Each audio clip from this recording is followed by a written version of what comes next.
합니다. 아니 아직 안 눌렀어요. 자, 우리가 지난번에 배웠던 말씀, 특별히 오순절 성령의 역사가 임하고 하나님의 큰 역사가 그곳에 나타났습니다. За өнгөрсөн удаагийн хичээл дээр үзэхэд Пентекостийн өдөр тийм ээ одоо ариун сүнс бууж ирээд ариун сүнс ирээд тэнцээ Бурхны маш гайхалтай ажлууд бий болсон байгаа. 그 하나님의 역사는 어떻게 나타났다고 그랬죠? Нүд Бурхны ажил тэнд хэрхэн бий болсон байгаа вэ? 자, 먼저 이 성령의 역사가 급하고 강한 바람과 같이 또 불과 같이 마치 불의 혀와 같이 혀처럼 갈라지는 것처럼 이렇게 나타났다고 그랬어요. За тэгээд хэрхэн одоо тэр одоо юу лээ ариун сүнс бууж ирсэн бэ гэх юм бол хүчит хуй салхи мэд. За тэгээд гал мэд хилүүд өгөгдөөд хилүүд нь хуваагдсан. Одоо гал мэд одоо хилүүд хуваагдсан би болсон гэж байгаа тийм ээ. 이건 성령께서 그렇게 임하신다는 것이 아니라 성령의 역사가 그러한 모습을 갖고 있다는 것을 우리에게 보여주는 중요한 진리입니다. За энд маань болохоор ариун сүнс ингэж өгөгддөг гэсэн үг биш тийм үү? Харин ийм дүр төрхөөр бас ирж болно. Ийм дүр төрхөөр харагдгаа гэсэн одоо илэрхийлэл байгаа. 그러니까 초대교회는 실제로 성령의 역사가 그런 모습으로 나타났는데 그러한 모습은 성령께서 가지고 있는 그 역사의 방향 또 성령께서 어떻게 일하신다고 하는 것을 보여주는 증표입니다. За анхны чуулганы хувьд тийм ээ одоо ариун сүнс ингэж өгөгдсөн бөгөөд тэр ариун сүнс маань хэрхэн ямар чиглэлээр хандлагатай гэх үү ямар одоо юу хэлбэртэйгээр одоо ажиллаж байгааг нь одоо харуулсан байна. 그리고 이 성령의 역사에 큰 이적의 역사가 나타났어요. За тэгээд ариун сүнсний одоо ажил тийм ээ одоо ариун сүнснээр дамжуулан маш их гайхалтай тэмдэг бий болсон. 지난번 은사 주신 목적이 무엇인지를 제가 세 가지 얘기했습니다. За тэгээд өнгөрсөн удаа тэр зорилгыг биш бэлгэлгийг өгсөн зорилго юу вэ гэдгийг гурван зорилго хэлсэн байгаа. 자, 첫째가 뭐라고 그랬죠? 은사를 주신 өнгөрсөн 목적. хичээлээр байсан хүмүүс бол мэдж байгаа тийм ээ. За тэгвэл зорилгыг биш бэлгэлгийг өгсөн зорилго нь юу гэлээд хэлээрэй хүмүүсээ. 자, 영혼 구원 사역을 위해서 은사를 주신 겁니다. Сүнсийг аврахын тулд тийм ээ одоо сүнсийг аврахын тулд одоо бэлгийг авьяасыг өгсөн гэж. 하나님의 나라를 세워나가는 일에 복음 전하는 일에 하나님이 거기에 잘 효과적으로 사역을 감당하라고 은사를 주신 거예요. За тэгээд бас сүнснүүдийг аврах тийм ээ одоо ажилд маш үр дүнтэйгээр ашиглаарай гэсэн зорилгын үүднээс өгсөн байгаа. 두 번째로는 교회에 유익을 주셔서 교회가 성장하도록 돕기 위해서 은사를 주신 거라고 했어요. За тэгээд чуулганд ашигтай байхын тулд өгсөн. Чуулганд одоо ашигтай одоо хувь нэмэр оруулахын тулд сүнсийг өгсөн. 사도 바울이 고린도 교회에 이야기하죠. 너희는 각 지체의 부분이라고 얘기합니다. 자, 어느 성경에서? 우리는 예수 그리스도인데 우리를 몸으로 비유해서 너희는 그 몸의 여러 지체라고 얘기하는 거예요. 팔과 다리라든지 뭐 눈과 코라든지 뭐 여러 가지 그 몸을 구성하는 지체라고 얘기를 했어요. За, Илч Паул өөрийнхөө номон дээр бичгтээ тийм ээ одоо тэргүүн нь бол Христ бөгөөд за бид нар бол харин тэр биеийн эрхтнүүд юм а гэсэн одоо гар нь юм уу хөл нь юм уу юу юм те тэр эрхтнүүд нь юм а гэж хэлсэн байна. 여러 지체가 한 몸을 이루어 나가는데 특별히 여러 지체가 가지고 있는 은사들이 서로 협력해 나갈 때 교회가 잘 자라나고 성장할 수 있어요. За, маш олон эрхтнүүд нэгдэж одоо олон эрхтнүүд нэгдэж биеийг бий болгодог бол тийм ээ үнэхээр тэр биеуд тэр олон эрхтнүүд маань хамтдаа нэгдэж одоо чуулганыг босгон байгуулдаг. 자, 그 목적을 위해서 은사를 주신 겁니다. За тэгвэл ийм зорилгын тулд тийм ээ чуулганд ашигтай байхын тулд одоо хувь нэмэр болохын тулд одоо бэлэг авьяа усуудыг өгсөн байна. 그리고 세 번째로는 각자의 영혼을 구원하기 위해서 자라나게 하기 위해서 은사를 줬다고 했어요. За гуравдугаар зорилго нь юу гэх юм бол хувь хүний өсвөнсний авралын төлөө өсвөнсээр өсгөхийн тулд бас одоо өгсөн байна. 각자 개개인이 은사 없는 사람보다도 은사가 있을 때 자기를 더 잘 만들어갈 수 있습니다. За тэр хувь хүн бүр одоо өөрсдөө тэр юугүй байсан ч бэлэг авьяасгүй байсан ч тийм ээ харин байсан болоод бэлэг авьяастайгийн хооронд ялгаа юу байна вэ гэвэл тэр бэлэг авьяастай байх юм бол яг хөө тэр өөрийгөө илүү босгон байгуулахад одоо ашигтай байх нь. 더 많은 열매를 맺혀 나갈 수가 있어요. илүү их үр жимсийг тийм ээ одоо гаргаж болох нэ.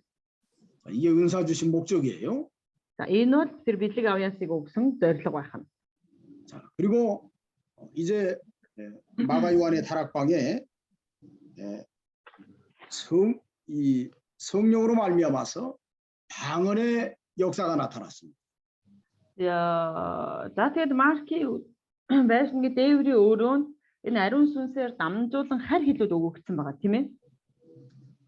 오순절에 천하 각지에서 성전에 하나님을 경배하기 위해서 올라온 수없이 많은 사람이 있었는데 그들은 여기 저쪽에 북아프리카부터 시작해서 저 위쪽에 마게도냐까지 또 터키 지역까지 터키 서쪽에 있는 지역까지 이 먼 곳에 있는 사람들이 하나님께 경배하기 위해서 예루살렘에 모였는데 그들의 말로 복음을 전파하게 된 겁니다.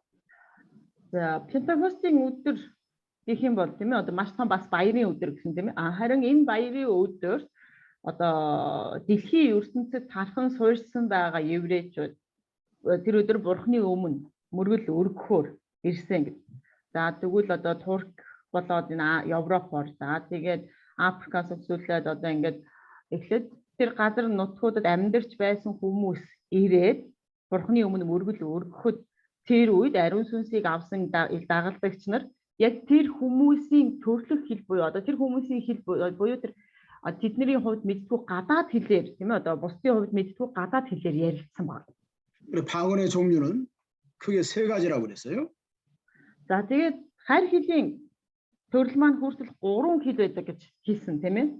첫째는 여기 사도행전에 있는 것처럼 외국어입니다. За тэгээ нэгдүгээрх нь юу вэ гэх юм бол Үйлс номон дээр гарч байгаатай адилхан гадаад хэл. 또 두 번째로는 세방언이라고 그랬어요. За тэгээ хоёрдугаарт нь шинэ хэл гэж байгаа. 또 세 번째로는 알아듣지 못하는 방언. За тэгээд гуравдугаарх нь болохоор үл мэдэгдэх шинэ хэл, үл мэдэгдэх хэл яриа гэж байгаа. 자, 그래서 지난번에 제가 설명을 다 했습니다. За тэгээд өнгөрсөн удаагийн хичээлдэр бүх тайлбарыг нь хилээ явуулсан. 자, 세방언이 뭐라고 그랬지요? За тэгвэл шинэ хэл гэдэг маань юу гэсэн бэлээ шинэ хэл маань? 랄랄랄랄라 이게 세방언이지요? Ингэж одоо сониноор хэлэх мөн үү энэ? 네? 랄랄랄랄랄랄라 이거 이런 거. 이거 세방언이잖아요. Энэ шинэ хэл гэж мөн 그렇지요. гэсэн бэлээ тийм ээ? 그래요? За сайхан бүгдээр камера биш юу микрофон нээж аваад хариулчих гэнэ. Үгүй шүү дээ. Хүний ойлгох хэлбэр өөрөө ярьж чаддаг өөр нэг англи хэл ч юм уу тийм хэл гэсэн чинь хэл гэдэг нь монгол хэлээр ярьдаг бол би монгол хэлээр ярьдаг бол За тэр нь болохоор нөгөө гадаад хэл рүүгээ орж байгаа байхгүй нөгөө нэгдүгээр хэл рүүгээ. Тийм. Тэр нь гадаад хэлтэй орно. Энэ шинэ хэл нь болохоор ингэсэн байна. 자, шинэ хэлээр ярих бол 방금 먼저 하신 분이 6 세방언에 대해서 잘못 얘기한 것 같은데. 아니 잘못 얘기는 한 건 아니고 외국어에 대해서 지금 설명했어요. 외국어. 저 몽골 사람이면 저 다른 나라 언어를 모르면 이거 저기 또 뭐죠? 그거 방언이라고. 그렇지. 그 내가 배우지 않았는데 그 나라의 언어로 말하는 거. 그게 이제 외국어예요. 첫 번째. нэгдүгээрх нь болохоор би өөрөө сураагүй ч гэсэн тийм ээ өөр улс орны хэлээр ярихыг гадаад шинэ харь хэл гэж биш харь хэл гэж хэлж байгаа тийм ээ тэр нь болохоор гадаад хэл. 근데 내가 지금 물어보는 шинээр 것은 шинэ хэл гэдэг нь ингэж хэлсэн шалтгаан нь чөтгөрүүдийг зайлуулах гэдэг нь Есүс Христийн хүчийг харуулна гэсэн үг гинэ. Тэр Есүс Христийн агуу хүч гэж юу юм? Үнэн үүний үгийг нь ойлгоод дамжуулж ярих нь шин хэл гинэ. 자, 새 방언은 그거 방언은 뭐냐면 그리스도의 능력을 깨닫고 하나님의 말씀을 깨닫고 그걸 전하는 것이. 그렇죠. 이제 그렇게 알 수 있는 좀 더 깊이 얘기하면 새 방언이라고 하는 것은 하나님의 말씀에 진리를 바로 깨닫고 네. 깨닫고 말하는 것이 새 방언이에요. За тэгвэл зөв тийм ээ бурхны үнний үгийг ойлгоод тэрийг дамжуулж ярих нь одоо шин хэл байх нэ. 자, 이전에는 그 말씀의 뜻을 잘 알지 못했는데 깊이 알지 못했는데 성령의 역사로 말미암아서 그 말씀을 바로 깨닫고 때로는 그 말씀의 진리를 깊이 발견하는 것이 새 방언입니다. За тэгвэл энэ маань сая хэлсэнтэй адилхан бид нар өмнө нь яг үдэ одоо бурхны үгийг сайн ойлгож чаддгүй байлаа тийм ээ хийснээ унтсан ч ойлгож хүлээж авч чаддгүй байсан бол харин одоо бид нар бурхны үгийг илүү одоо залбирснаар ойлгоод хүлээж аваад тэрийг хүртэл бусдад тайлбарлаж ярих чадвар бий болж байгаа бол энэ маань одоо тэр шин хэлийг хэлж байгаа. 이 새 방언을 하는 것이 참으로 중요해요, 우리에게. Энэ шин хэлээр ярина гэдэг маань бидний хувьд маш их чухал байна. 자, 우리가 하나님의 일을 하기 위해서는 끊임없이 새 방언을 해야 됩니다. Бид нэр бурхны ажлыг хийхийн тулд одоо тасралтгүй тийм ээ тэр одоо шин хэлээр одоо хэлийг ярьж ашигладаг байх хэрэгтэй, суралцах хэрэгтэй. 끊임없이 새 방언을 하려면 어떻게 해야 됩니까?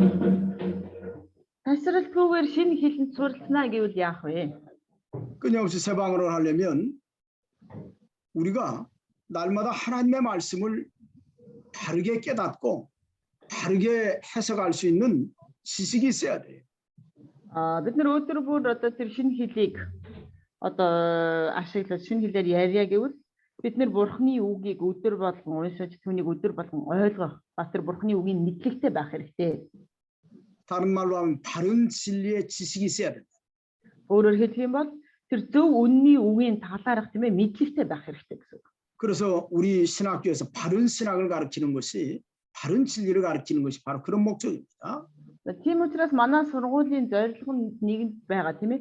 Зөв үнний үгийг заах гэсэн одоо зорилго байгаа тийм ээ. 두 번째로는 여러분들이 성령의 감동에 인도를 잘 따라가야 돼요.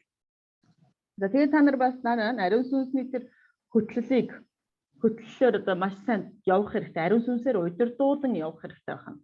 육체의 부패성이나 또 세상의 여러 가지 잘못된 진리에 미혹돼서는 안 됩니다. Махан биеийн гэмт чанар юм уу эсвэл дэлхийн ертөнцийн буруу одоо зүйл уруу татагдаж болохгүй байна. 또 여러분들이 기도를 많이 해야 돼요. За бас тэгээд та нар маш их залбирах хэрэгтэй. 또 말씀 순종을 통해서 하나님의 역사를 경험해야 돼요. Үгэнд дуулууртай байснараа тийм ээ. Бурхны ажлыг тэр бурхны гайхамшиг бурхны ажлыг мэдрэх хэрэгтэй. 그럴 때 말씀에 확신이 찾아오는데 그 확신 속에서 새 방언이 나오는 거예요. За тэгээд үгийг улам илүү баттгах хэрэгтэй бөгөөд тэр үгийг баттгаж үгийг ойлгосноор тэр маань одоо шин хэл болж өөрчлөгдөж байна. 그건 내가 목회한 경험을 통해서 얘기하는 겁니다. За энэ бол өөрийн мэдээж одоо юу лээ? Хончлын туршилгаас хуваалцж байгаа шүү. 이건 좀 시간이 지나가야 새 방언을 할 수 있어요. Энэ цаг хугацаа мэдээж тийм ээ одоо өнгөрч байж бид нэр энэ шин хэллийн талаар илүү сайн ойлгож чадах болно.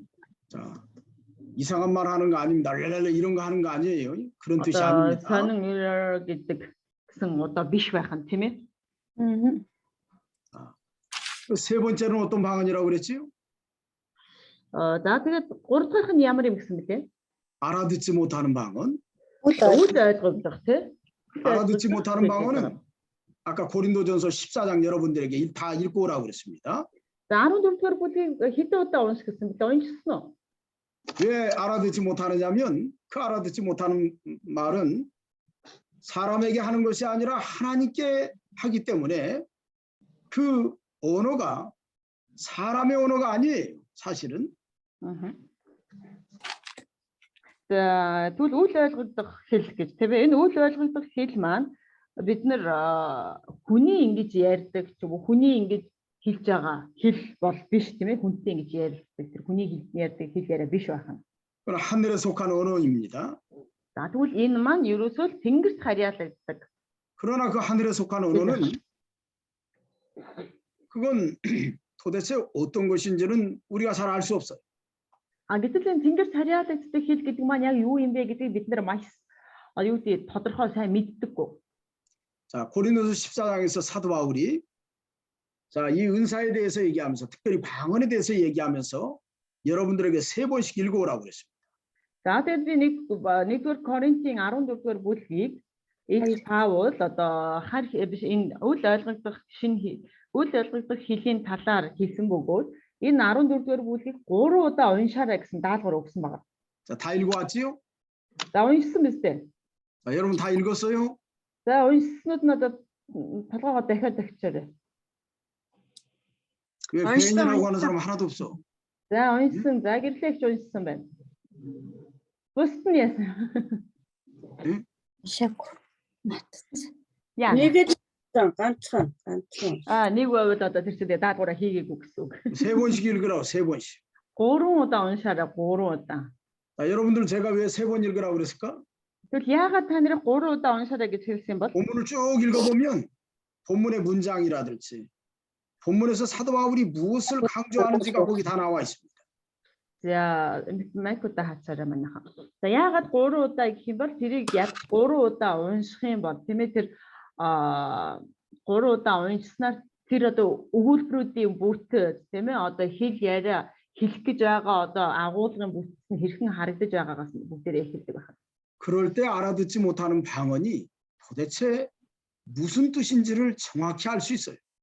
Тэр үед үл ойлгогдох энэ шинэ хэл гэдэг үл ойлгогдох харь хэл буюу энэ үл ойлгогдох хэл гэдэг маань юу юм бэ гэдгийг тэр үед одоо ойлгож авах болно. 사도 바울이 고린도서 14장에서 이야기하는 것은 그 알아듣지 못하는 방언은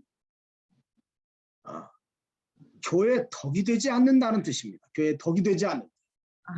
За тэгвэл үл ойлгогдох хэл маань одоо Илж Паулийн хэлснээр тэр бол чуулганд одоо ямар ч ашиггүй юм а гэдгийг хэлж байгаа. чуулганд ашиггүй. 왜냐하면 하나님께 이야기한다고 하기 때문에 사람들은 그 이야기를 알아들 수 없습니다.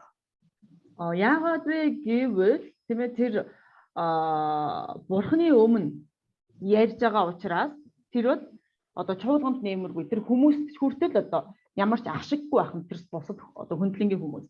거기 가면 사도 바울이 음에는 분명히 이 음이 뜻이 없는 의미 없다고 그래서 다 어떤 의미든지 이 소리를 들으면 이게 무엇인지를 아는데 방언은 알아듣지 못하는 그렇지 못한다는 거예요. Тийм учраас энэ үл ойлгогдох тэр одоо харь хэлгээд байгаа маань хинт ойлгохгүй тийм ээ одоо дуу аваа учраас бусдад юу биш бусдад үл ойлгогдох учраас тэрийг одоо хэрэглэхгүй байх хэрэгтэй гэсэн байна. 그래서 덕을 세우지 못한다는 거. Тийм учраас одоо чуулганд ямар ч ашиггүй нэмэргүй гэсэн.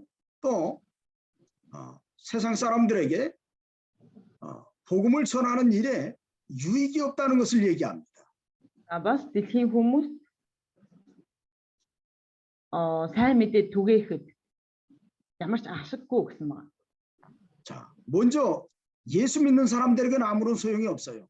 예수 안 믿는 사람들에게 그 방언을 통해서 그 방언도 고린도서 14장에서 예를 든 방언은 전혀 다른 외국어를 그들에게 이야기해서 이거 성령의 역사로 말미암아서 저들이 복음을 전하는데 하나님 저렇게 역사하셨구나라는 것을 기적적인 역사로 불신자들이 이해할 수 있는 관계에서 하나님이 그 방언의 역사를 사용하신다는 것을 불신자들은 혹시라도 그것을 통해서 하나님을 발견할 수 있다라고 얘기했습니다. 그 하나만. Энэ үл ойлгогдох харь хэл гэж байна. Тийм энэ үл ойлгогдох харь хэл маань юу гэж байна гэх юм бол 1-р Коринтын 14-р бүлэг дээр юу хэлсэн бэ гэх юм бол тэр хэдийгээр сүм чуулганд тийм ээ одоо ашиггүй тусгүйч гэсэн энийг харин үл итгэгч нарын дунд тийм ээ одоо хэлэх юм бол ярих юм бол одоо энэ тэн дээр 14-р бүлэг дээр ямар харь хэлийн талаар яриад байгаа вэ гэх юм бол орчуулагчтай харь хэлийн тухай ярьдаг тийм үү? Энэ хайр хил маань бусдад одоо бусдын өмнө мэдхгүй тэр хэлээр нь ярьснараа тэр бурхан ийм гайхамшгуудыг хийж өгсөн, ийм гайхамшгуудыг хийсэн гэдгийг хэлж ярьснараа тэр үл итгэгч нарт одоо үл итгэгч нарт улам илүү одоо нэмэр болж тэд нар бурханы хүлээн авахд одоо ашиг тустай байх гэдэг үүднээс ингэж хэлсэн байгаа. 그러나 너희에게는 유익하지 않다고 얘기했습니다. Гэхдээ та нарт бол одоо ашиггүй юм а гэж хэлсэн байна. 차라리 깨닫는 마음으로 5마디 하나님의 말씀을 깨닫는 것이 1만 마디 방언하는 것보다 낫다고 얘기했습니다. Харин ч эсэргээр нь тийм ээ харин бурхны үгийг ойлгохгүй тэр 10,000 тийм ээ одоо дэмий юм ярьснаас бурхны үгийг ойлгосон тэр 5 хүн үг хэлсэн нь илүү дээрээ гэж хэлсэн байна. 때로는 복음의 손해도 준다는 얘기를 했습니다. За бүр заримдаа сайн мэдээнд хүртэл одоо юу гэх саад болдог, хохирол үзүүлдэг гэж хэлсэн байгаа. 불신자들이 교회를 바라보는 시각, 그러한 자신들이 알아듣지 못하는 말을 할 때 불신자들이 그리스도인들을 야만인처럼 보게 된다. За заримдаа үл итгэгч нар хүртэл тийм ээ одоо тэр юу гоо тэр одоо хайр хэлээр ярьж байгаа хүмүүсийг хараад заримдаа штэ тийм ээ одоо энэ одоо ямар хайр үндэсний ямар галзуу амьтан бэ гэж хэлэх харах тийм тохиолдол байдаг. 그러면서 또 이렇게 얘기합니다. 뜻이 없는 소리는 없다. 모든 게 다 뜻이 있다. 그러나 이 알아듣지 못하는 방언은 뜻이 없는 소리다라고 사도 바울이 이야기를 합니다. За тэгвэл юу шилж байна вэ гэх юм бол ямар ч утгагүй хэл яриа, утгагүй зүйл гэж байхгүй. 네, 목사님 다시 말해주세요. 자, 세상에 뜻이 없는 소리가 없어요. 다 뜻이 기타를 치면 기타 소리가 나잖아요. 네. 또 자동차가 지나가면 자동차 소리가 나잖아요.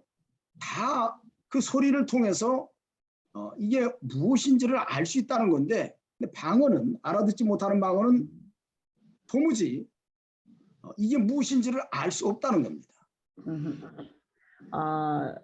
дэлхий дээр гарч байгаа ямар нэгэн дуу аваа бол бүгдээрээ өөрийн гэсэн утга учиртай.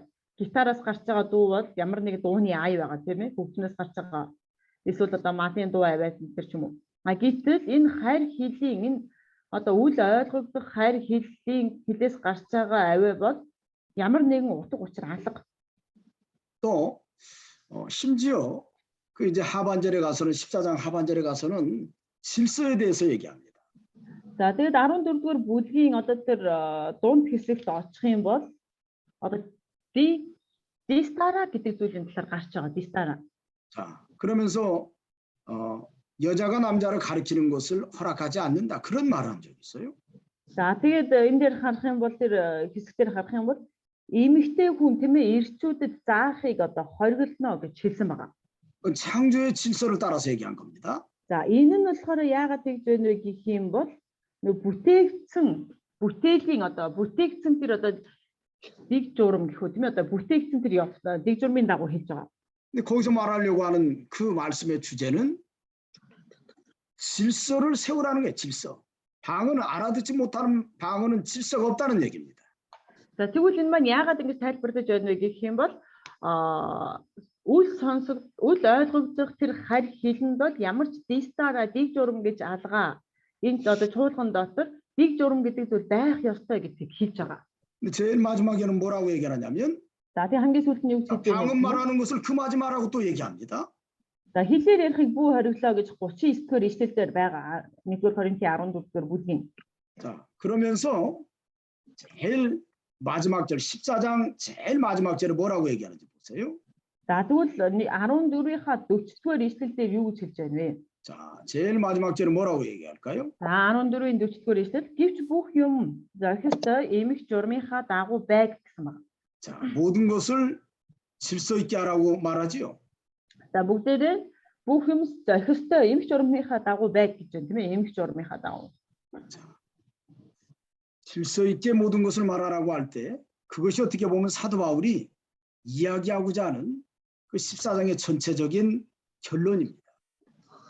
За тэгвэл эмх журамтай байхыг хүсэж байгаа нь ерөөсөө Илч Паулын одоо хүсэж байгаа зүйлийн одоо гол шаардлага нь тэр байна. 그리고 그렇기 때문에 이런 알아듣지 못하는 방언 아주 우리가 조심해야 됩니다. Тийм учраас үл ойлгогдох энэ хайр хэлний хувьд бол бид нар маш болгоомжтой байх хэрэгтэй. 이 고린도 교회에 알아듣지 못하는 방언으로 인해서 오히려 덕이 되지 못하고 또 하나님의 구원 운동에 많이 손해가 났다는 것을 사도 바울이 14장에서 말하는 겁니다. 사실. 14-р бүлэг дээрээс харах юм бол энэ одоо үл ойлгогдох хайр хэлээс болоод энэ Коринт чуулганд маш их одоо юу гэдэг эмх дурамгүй тийм ээ одоо янз янзын одоо юу гэдэг одоо болсон учраас энийг ингэж бүр одоо ингэ тодтогч хамгийн сүүлд ингэж хэлж өгч байгаа. 그런데 교회에 자, 이런 이상한 것들이 자리를 잡고 오히려 이것이 진리인 것처럼 또 이것이 교회의 가장 중요한 모습인 것처럼 슬그머니 들어와서 자리를 잡았어요. Гэтэл чуулганд тийм ээ тэр чуулганд ийм зүйлс одоо яг л байх ёстой юм шиг тийм үү одоо чимээгүйхнэр орж ирээд өөр ингэсэн байр сууриа эзэлж байсан байгаа тэр үед. 자, 여러분들이 조심해야 됩니다. За тийм учраас манай хүн тийм ээ одоо бид бүгдээрээ одоо болгоомжтой байх хэрэгтэй ахны. 자, 제가 예전에도 한번 여러분들에게 얘기했는데 제가 미안하다는 얘기를 했어요. За тэгээ би өмнө нь та нараас нэг удаа уучлалт гуйжсэн удаа байгаа тийм ээ уучлаарэ гэж. 한 90년대 한국의 돌팔이들이 거기 가가지고 다 그런 거 쓸데없는 거 배워줬어요. 90 оны үед одоо Солонгосоос одоо болж бүтэхгүй нөхдүүд одоо Монгол руу очоод одоо болж бүтэхгүй зүйлсийг бүгднийг нь одоо зааснаас болоо бүгд монголчуудыг сурцсан байна. 신비주의 그 당시 그 사람들은 신비주의자들이야. 신비주의자. 아하, тэр үеийн одоо хүмүүс тийм ээ одоо тэр үед хүмүүс юу үдэж байсан бэ, юу баримт сурж байсан бэ гэх юм бол ерөөсөө ид шид гэхүү тийм ээ одоо зүйлийг ид шид гэх зүйлийг одоо баримталж дагаж байсан байгаа. 내가 지금 강의 중에 잠깐만요. 예, 저기 나중에 나 지금 5시까지 강의요. 예. 예.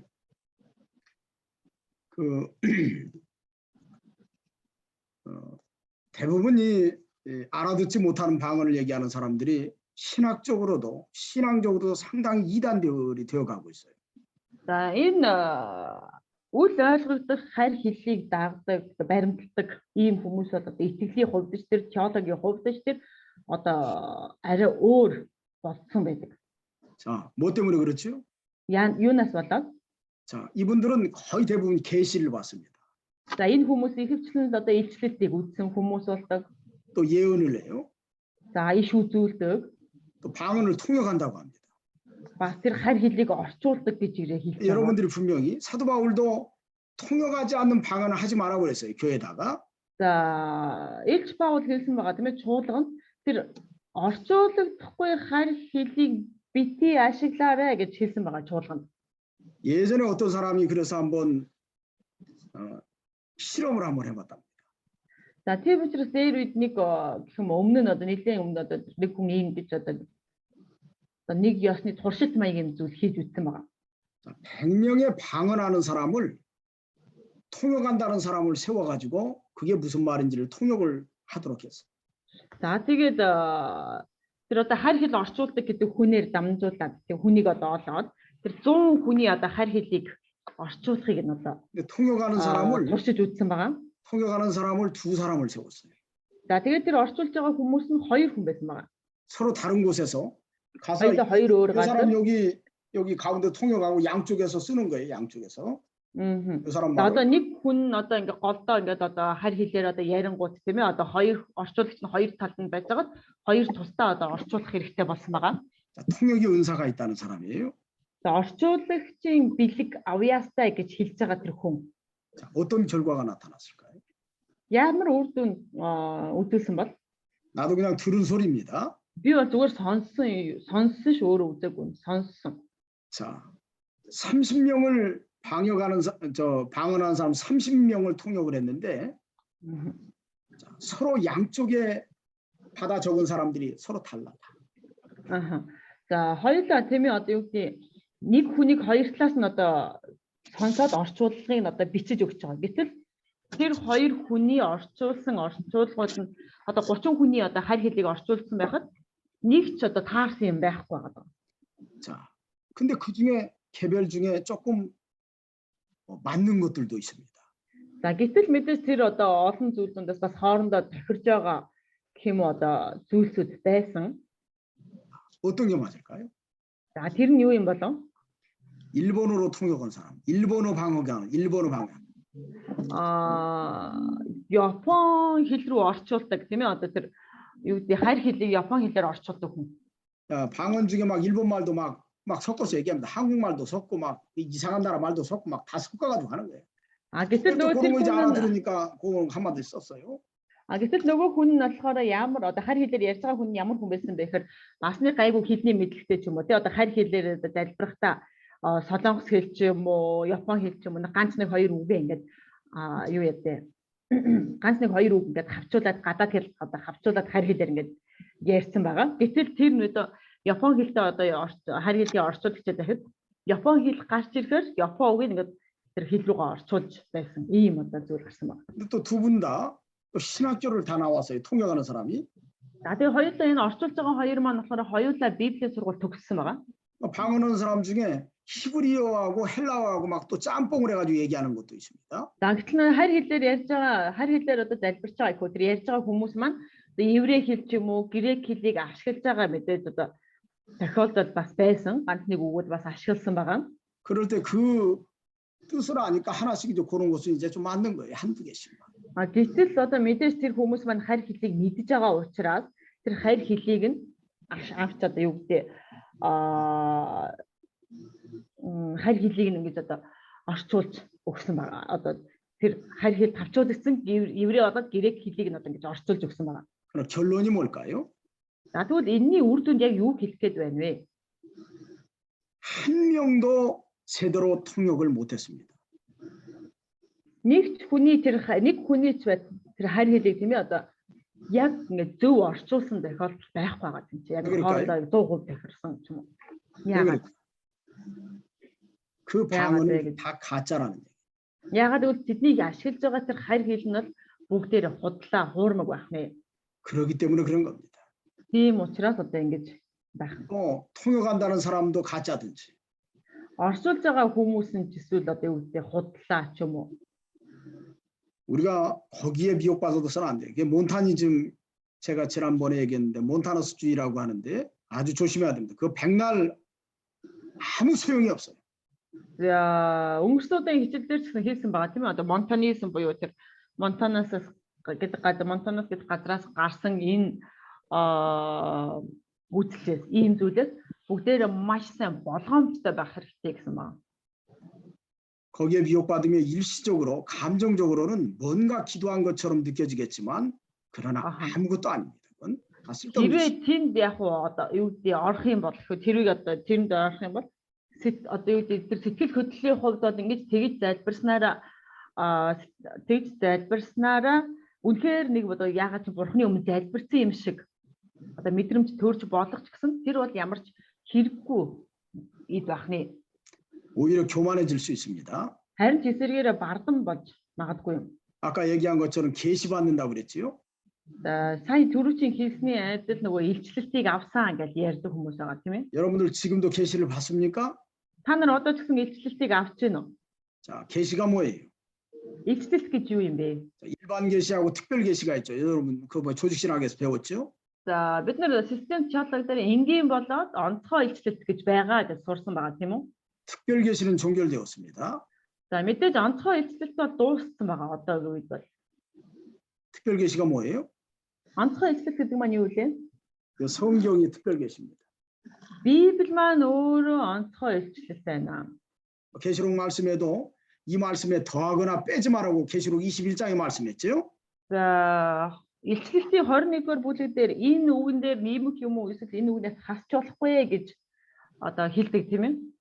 근데 왜 새로운 성경을 쓰고 있어요? Гэтэл хүмүүс шинэ Библи ашиглаж байдаг. 어젯밤에 하나님 나에게 말씀했대. Өчигдөр орой бурхан надад хэлсэн. 어디 가면 된대. Хаашаа явах юм бол ийшээ очих юм бол болно ч юм уу. 뭐 몇 개를 더 사라고 그랬대. За тэрийг одоо нэг хэдийг одоо бас худалдаж аваарай гэсэн. 그게 기독교 무당입니다. Энэ бол одоо Христэд итгэгч нарын дундаас төрж байгаа одоо бөө гэж хэлж байна. 그 그 사람들이 대부분 다 방언하는 사람들. Энэ хүмүүс ихэвчлэн дандаа хар хэлээр ярьдаг хүмүүс байна. 제가 단언하건대 내가 한국에서 본 모습 중에 100% 방언하는 사람들이 그런 짓 해요. Тэгвэл би миний хувьд гэж хэлэх юм бол тийм ээ одоо 100% одоо хар хэл ярьдаг хүмүүс тийм ээ хар хэлээр ярьдаг гэж байгаа хүмүүс 100% тийм илчлэлд үтсэн тийм юм үтсэн ийм юм үтсэн гэж ярьдаг байгаа. 그거 아주 옳지 못한 일입니다. Энэ бол үнэхээр одоо зөв бус зүйл шүү, буруу шүү. 예언을 한다고 그래. 예언. За тэгэнгүүтээ бас иш үзүүлнэ гэж ярьдаг. 앞으로 너는 뭐 어디 가면 뭐 누가 살면 뭐 어떻게 될 것이다. 뭐 또 무슨 사업을 하면 잘 될 것이다. 예언을 해요. За одоо иш үзүүлэлтээр энэ цаашдаа ингэх юм бол одоо сайн болно, тэгэх юм бол сайн ингээрээ тэгээрээ гэж одоо иш үзүүлж яадаг байгаа. 제가 여러분들에게 예언을 할게요. За би та нарт иш үзүүлээ. 말씀대로 열심히 사세요. 하나님 복을 주십니다. Зүгээр л үгийн дагуу тийм ээ маш сайн амьдраарай. Хэрвээ тэгэх юм бол бурхан та нарыг өрөөх болно. 진리를 버리고 세상을 쫓아가면 반드시 실패합니다. Үннийг орхиод дэлхийн ертөнцийг дагах юм бол үнэхээр тэнцээ бол одоо сүрэл хүлээж байгаа. 예언이에요, 이게 예언. Энэ бол иш үзүүлэлт юм аа. 성경을 떠나서 얘기할까요? Библиэс хоол одоо юу гэдэг Библиэд хамааралгүй юм ярих юм уу? 자기 주관적인 얘기를 하면 안 돼요. Өөрийн тэр бодол санааг ярьж болохгүй байна. 대부분 그런 사람들이 아까 얘기한 몬타니즘 하는 사람들이 조심해야 돼요. Ихэвчлэн тийм ээ одоо ингэж ярьдаг хүмүүс бол тэр монтанизмыг одоо дагдаг. Гэхүү одоо монтанизмыг итгэдэг ийм хүмүүс айхан. 우리 학생들은 하나도 진실, 둘도 진실, 셋도 진실하고 질서 있는 그 학생들이 됐어요. За тийм учраас манай оюутнууд бүгдээрээ 1, 2, 3 тийм ээ бүгдээрээ үнэнч байдаг тийм ээ. Үнэхээр эмх одоо дэг журамтай эмх одоо замбраатай ийм итгэгчнэр байгаасаа гэж хүсэж байна. 이상한 말 하지 말고 다 알아들을 수 있는 말로 기도하시고. Ямар нэг гачин сонин зүйл ярилгүйгээр тийм ээ. Одоо бүгдээрээ сонсоод ойлгохоор зүйлсийг яриасаа гэж хүсэж байна. 하나님 다 들으세요. Тэгэх юм бол бурхан бүгдийг сонсох болно. 자, 그러면 방언의 출처가 어떻게 돼요? 방언의 출처. Чүлчөө. За тэгвэл хар хэл 방언의 지금 출처도 왔다. 세 가지가 있습니다. чүлчөө нь 뭐예요? 출처라고 하는 것은 방언이 어디에서부터 시작됐느냐? Аа. За тэгвэл хар хэл хаанаас эхэлсэн юм бэ? Одоо их сурвалжин юунаас гаралтай юм бэ? 자, 오늘 여기 2장에서 성령으로부터 하나님으로부터 시작됐다고 하니까 방언의 출처는 첫째는 하나님으로부터 온 겁니다. А гэтэл хар хэл одоо хоёрдугаар бүлэгдээр харах юм бол одоо Библиэр харах юм бол одоо бурхнаас ирсэн гэж хэлж байгаа. 하나님으로부터 온 방언은 하나님의 구원 운동을 위해서 이용됩니다. Тэгвэл бурхнаас ирсэн хар хэл бол бурхны амрлын ажилдад зориулагддаг байх юм. 살아나는 역사가 있어요. Үнэхээр бас одоо тэр өсөж одоо томрох одоо тэр гайх ажил тэнцээ байдаг байна. 또 선한 열매를 맺힙니다. Бас сайн үр жимс гаргадаг байна. 자, 두 번째로는 마귀로부터 오는 방언이 있어요. За нэгдүгээрх нь одоо бурхнаас ирсэн бол хоёрдугаарх нь сатанаас ирсэн харь хэл гэж бас байна. 마귀로부터 오는 방언이 어디 있죠? За тэгвэл сатанаас ирсэн харь хэл нь юу вэ? 자, 창세기 3장에 보면 사단이 하와를 찾아와서 유혹을 하지요. За 3 эхлэл 3 дугаар бүлэг дээр харах юм бол одоо сатан одоо өн дээр ирээд одоо Ева дээр ирээд Еваг урууд авчих байгаа тийм ээ. 그 마귀로부터 온 방언입니다. Энэ бол одоо сатанаас ирсэн одоо харь хэл байна. 자, 사무엘이 죽고 난 다음에 사울이 신접한 여인한테 찾아가서 사무엘을 불러 올립니다. Самуэлийг өгсний дараа Саул одоо тэр нэг одоо юу гэдэг мэрэг төлөгч ч юм уу тэр одоо хүн дээр очоод Самуэлийн сүнсийг дуудатхаа гэж хэлдэг байгаа. 진짜 사무엘일까요? Тэр үнэхээр Самуэль мөн болов? 어떻게? 자, 진짜 사무엘이에요? Тэр жинхэнэ Самуэль мөн үү биш үү? 사무엘이 말한 대로 사울이 그렇게 죽었습니다. За Саулын хэлснээр мэд одоо Самуэль өгсөн байгаа тийм ээ. 진짜 사무엘일까요? 뭘까요? За тэгвэл тэр одоо ирж байгаа тэр Самуэль зөвхөн одоо тэр жинхэнэ Самуэлийн сүнс мөн болов. 그 사무엘 아닙니다. За мэдээж тэр бол одоо биш тийм ээ. 그건 가짜예요. 간접적 가짜. За тэр бол мэдээж одоо худлаа байх нэ. 그건 마귀입니다. 마귀가 그 사무엘의 탈을 쓰고 와서 사울을 속인 거예요. За тэр бол одоо сатан тийм ээ одоо Самуэлийн одоо дүрд хувираад ирээд одоо тэр Саулыг хуурч мэхлэж байгаа. 사무엘상 28장 8절 이하에 있습니다. Нэгдүгээр Самуэлийн 28-ийн 8 дугаар ишлээс хойшоо гарч байгаа. 자, 이게 마귀 방언이에요. 마귀 방언. Энэ бол одоо сатаны одоо хайр хэл. 마귀의 입을 통해서 나오는 말은 사람을 유익하게 하지 못합니다.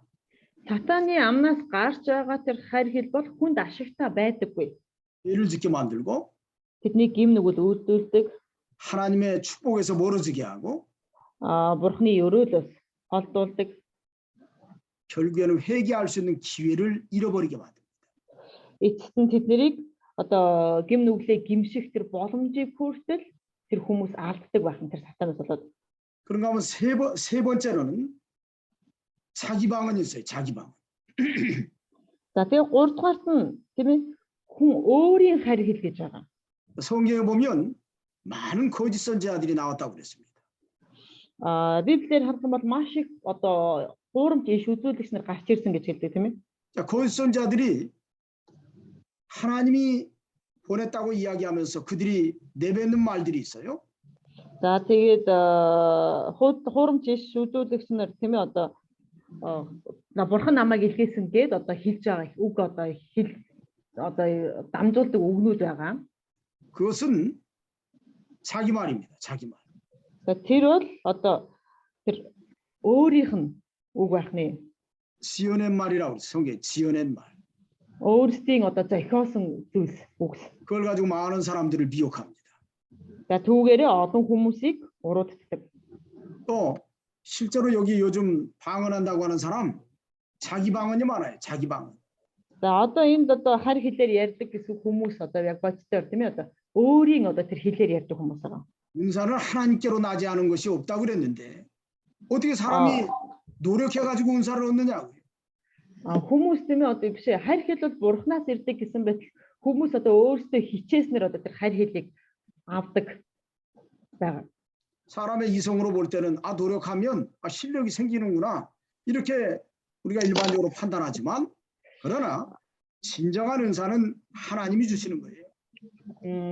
Тэр хүмүүсийн хичээл зүтгэлээр өөрсдөө тэр хичээл зүтгэснээрээ тэр хар хэлийг авдаг гэж байгаа боловч яг тэр жинхэнэ хар хэл бол зөвхөн бурхнаас ирдэг байх нэ.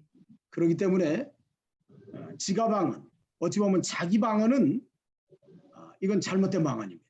За тийм учраас энэ одоо өөрийн хар хэл гэдэг бол одоо буруу хар хэл байх нэ. 이 알아듣지 못하는 방언도 아까도 얘기했지만 30명 통역을 해보니까 서로 통역한 것이 달라. 다시 말하면 다 가짜 지가 방언이라는 얘기예요. За энэ түрүүн чи хэлсэн одоо нэг хоёр орчуулагч тавиад одоо хүмүүсийг орчуулахад одоо нэгж нийлээгүй хоорондоо тохироогүй гэсэн тийм ээ. Энэ нь бол ерөөсөө яг саяны хэлээр энэ одоо өөрийн хар хэл бөгөөд энэ маань бол худлаа хар хэл ахна. 거기에 미혹되지 말아야 되겠습니다. 인체의 맥크만 온자가래. 두운데다 밑에 어떤 오로 다래. 자, 여기 2장 13절부터 우리 한번 보시자고요. 자, 이게 2-р бүлгийн 13-р ишлэлээс. 자, 또 어떤 이들은 조롱하여 이르되 그들이 세술에 취하였다 하더라. За, 13-р ишлэлээр юу хэлж байгаа юм бэ? Тэд амтд дарсан цогцоожээ гэж зарим нь шоолоо гэсэн ба.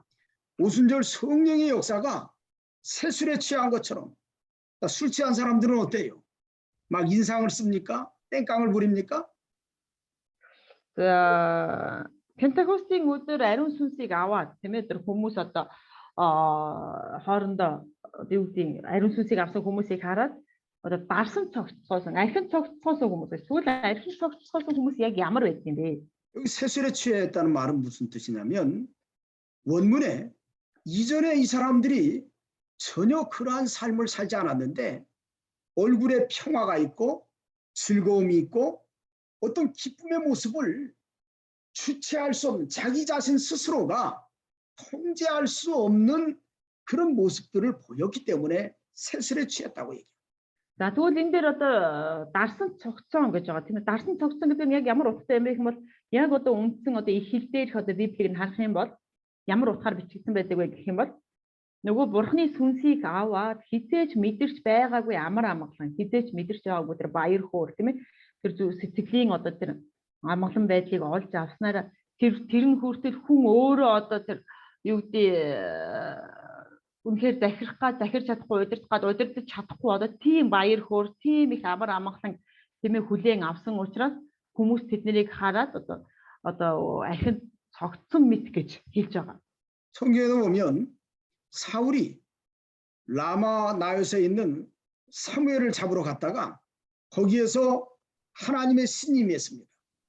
Библиэр харах юм бол Саул тийм ээ Самуэлийг байрахаар одоо тэр уул руу явах замд тэр одоо Саулын байгаа газар руу явах замд нь одоо бурхны сүнс түн дээр бууж ирдэг. 자, 그럴 때 사울이 악신이 들려가지고 마귀 노릇하러 가다가 사무엘이 사는 곳에 가서 완전히 사람이 성신에 붙들리니까 길바닥에 앉아서 사울이 예언을 하는 거예요. 그래서 사람들이 오죽하면 비웃기를 사울도 선지자 가운데 있느냐라고 그렇게 이야기할 정도로 사울이 완전히 뿅 가버렸어. За Самуэлийг барихын тулд тийм ээ Саул тэр муу сүнсэнд хөтлөгдөөд Самуэлийн араас явж байгаа.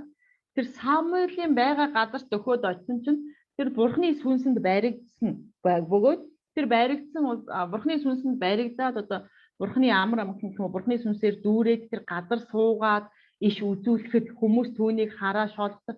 Саул хүртэл бараг тийм ээ одоо Саул хүртэл иш үзүүлэгчдийн дунд байдгийм үү гэж хүмүүс ингээ шоолж байсан ба. 그 성령에 붙들리면 자기가 주체할 수 없는 성령에 이끌려서 그 기쁨과 그 즐거움과 그 은혜가 다른 사람이 볼 때는 아유 저 사람 맛이 간 사람 같아 이렇게 보일 정도로 그런 모습들을 보여줄 때가 있습니다. За үнэхээр ариун сүнсэнд одоо баригдах юм бол тийм ээ одоо яадаг вэ гэх юм бол